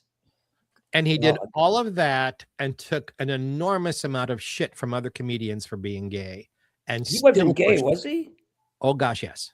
Kevin was gay? Yes. Oh, God. Get that push off your face. We'll put your shit out the closet now. On his face. I don't care. No, I'm saying, but he took a lot of shit from people and didn't care and still became the big star. I have just an awful lot of respect. Look at Mario Cantone. He's a fucking because he didn't trade in on it. He didn't feature it. His humor wasn't gay humor. It was funny humor. It was really funny. Really funny. First time I saw him, I had just bombed opening for the Spinners in Atlantic City. If you're going to be a comedian, you got to bomb big. So there's 500 black people in the audience looking at my Al Pacino and my John Travolta, and they're going, I'm just here waiting for the Spinners. I don't know what he's doing. And I'm wandering around the casino, and I walk into the lounge, and there's this guy going, I don't care. Meow, meow, meow. Arf, arf, arf. Stop. And I'm like, what the fuck? And I sat down, and before long, there's like 6 people there ignoring him. But I said, this is pure genius. Absolutely.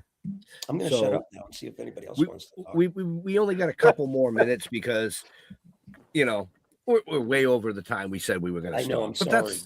Don't be sorry. I mean, New Year's Eve is about spending time with people that you enjoy spending time with. Yeah. Whether it's a significant other, your family, your children, right, yourself in some cases. I'm just saying, like Larry Hankin. But I didn't say it. I didn't say it. You said it. I didn't say it. Kleenex is gonna drop. Doing this show week after week with the amazing guests and all us co-hosts together. We get to talk to a lot of great people. And in some instances, we get to actually meet them in person. Sometimes we get, bailing. I think I know what that means. Yeah. But you don't ever have to be sorry when we do a New Year's Eve show. We plan it for 2.5 to 3 hours because that's like the max. But I'm just sorry that I'm so late is what it is. But Roger, you're here after a very difficult personal thing. You're working on nerves. I know what you're going through this moment. Thank you, man. You need as much time as you want to take because you showed up. You know what? Thank you. I know what he's doing. He's trying to delay this fucking Scrabble game. If your screensaver came alive, it's awesome. No, I've been transporting narcotics. I've been a mule so that my girlfriend could get some relief. I've got drugs from legitimate places that were donated because she couldn't get a prescription. The hospital did not take care of her. She needed relief. She didn't end up taking the narcotics, but I was the one who carried them, and painkillers was my drug of choice. And I just put them in a bag and I drove them over to her, and I didn't look at them, and they counted them to make sure everything was in there. But yeah, that was stressful a little bit. And everything he just said was a comedy piece, people. I don't want to hear from you about it. Right? I don't know anything. I didn't hear anything. I just want Roger? to know where he hit him. Next, you are on the West Coast. Dinner is on me. I'm just going to go out to have dinner on you. Thank you, Geoffrey. I mean that sincerely. I know there's a joke in there somewhere. No, Oh seriously. yeah. I mean, like not sushi on your belly kind of a thing, you know. That's what I was waiting on. That's what I was waiting on. I just need to get to know a guy. You know. You just turned sushi into a cock ring. It's a very poor cock ring. Don't try this at home, folks. Unless it's I squid. can't get the rice to stick. You could almost get away with calamari. That would almost work. Almost. You guys are sicker than me in some weird way, and I love it. Who said cock ring? Damn, who said that? Jagz. Jagz, man. Like that the onion ring tower that you can get at the restaurant. Yeah, but most girls want more than just 3 onion rings. Yeah, they want you to be Viagravated. They want 7 onion rings and a goddamn volcanic explosion. So, oh, nobody wants that. Yeah. So Roger, how's the movie doing? Okay, that's why we're painting. Did you see the painting? we're gonna slide past that. I love the movie. Oh, thank you. A lot of people told me they did, and it's kind of on the wane. It didn't do anything on so far on Amazon. I've sold a lot of DVDs and had a lot of people tell me how they feel about it. I feel like I'm moving past that into whatever the next thing is. As life is, you turn the page. I don't have any regrets. I made the movie I could during COVID, thinking if I get sick and die, I won't get to make the movie. Right. It's somewhere between a masterpiece and a piece of shit lies my movie. Well, I highly recommend it because thank you so much. As do I. Thank you. I recommend it too. I have not seen it, but I will seek it out. Jeffrey, thank you. It's called Being Robin, and if you want, I'll just send you a link. If I can get your email address from these guys, I'll just send you a free link. Thank you, sir. I will watch it it tomorrow. I want people to see it. It's based on a true story. I was looking for something to do tomorrow. I bought dark chocolate covered pretzels to munch on. Oh yeah. And I will watch your movie tomorrow with my pretzels. That would be great. If you can get me the email, I'll get that right to you, and I mean it. I appreciate it. Ben has it. It's 30 seconds to be sincere. I'm working on it. Doing it as you we guys speak. wiped me out. It was fun. Well, since you're wiping out, why don't we start to end our show a little bit? I'll help you.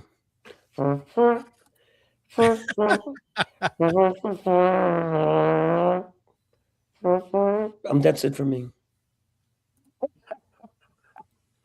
You guys are total gentlemen for not interrupting and stupid shit like that. You're funny. It's not stupid shit. Well, that's what makes it funny. No, seriously, we're tired. We'd I'm be laughing a lot sorry. more. No, you didn't do it. No, Roger, you didn't do it.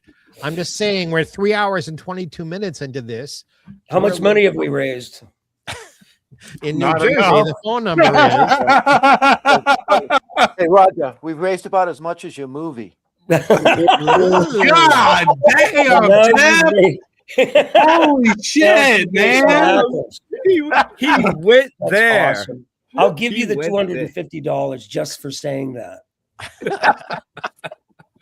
So I am going to wrap this up, and I'm going to go to Mr. Roger Kabler.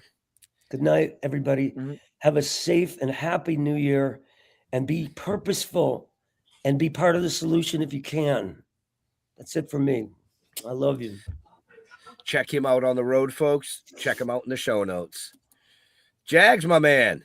Yo. What's up? You guys can check me out on Sound Injection every single week, Monday, Tuesday, Wednesdays, and Fridays on Sound Injection or Massive Media. If you like heavy metal and hard rock, come check us out. We've got all kinds of amazing bands from the very small to the biggest of the big.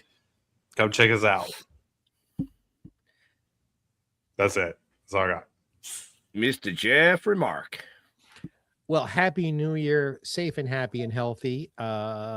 It is amateur night. Be careful out there. Tune in to Geoffrey Mark Plays Ella every week, which our friend Ben produces and our friend Jeff sprinkles his love all over. We do have another show. We do have an announcement coming out, but I'm not going to tell you what it is tonight. You have to tune in and we'll tell you about it in a week or two. But more good stuff is coming. This is the end of my first season on this show. Let me thank Jeff and Ben for bringing me into this and making this last year very happy for me. And I look forward to the next year, bigger and better. Both of you, I love you. You're family to me. Your family to us. Yeah, the uncle you're trying to hide from.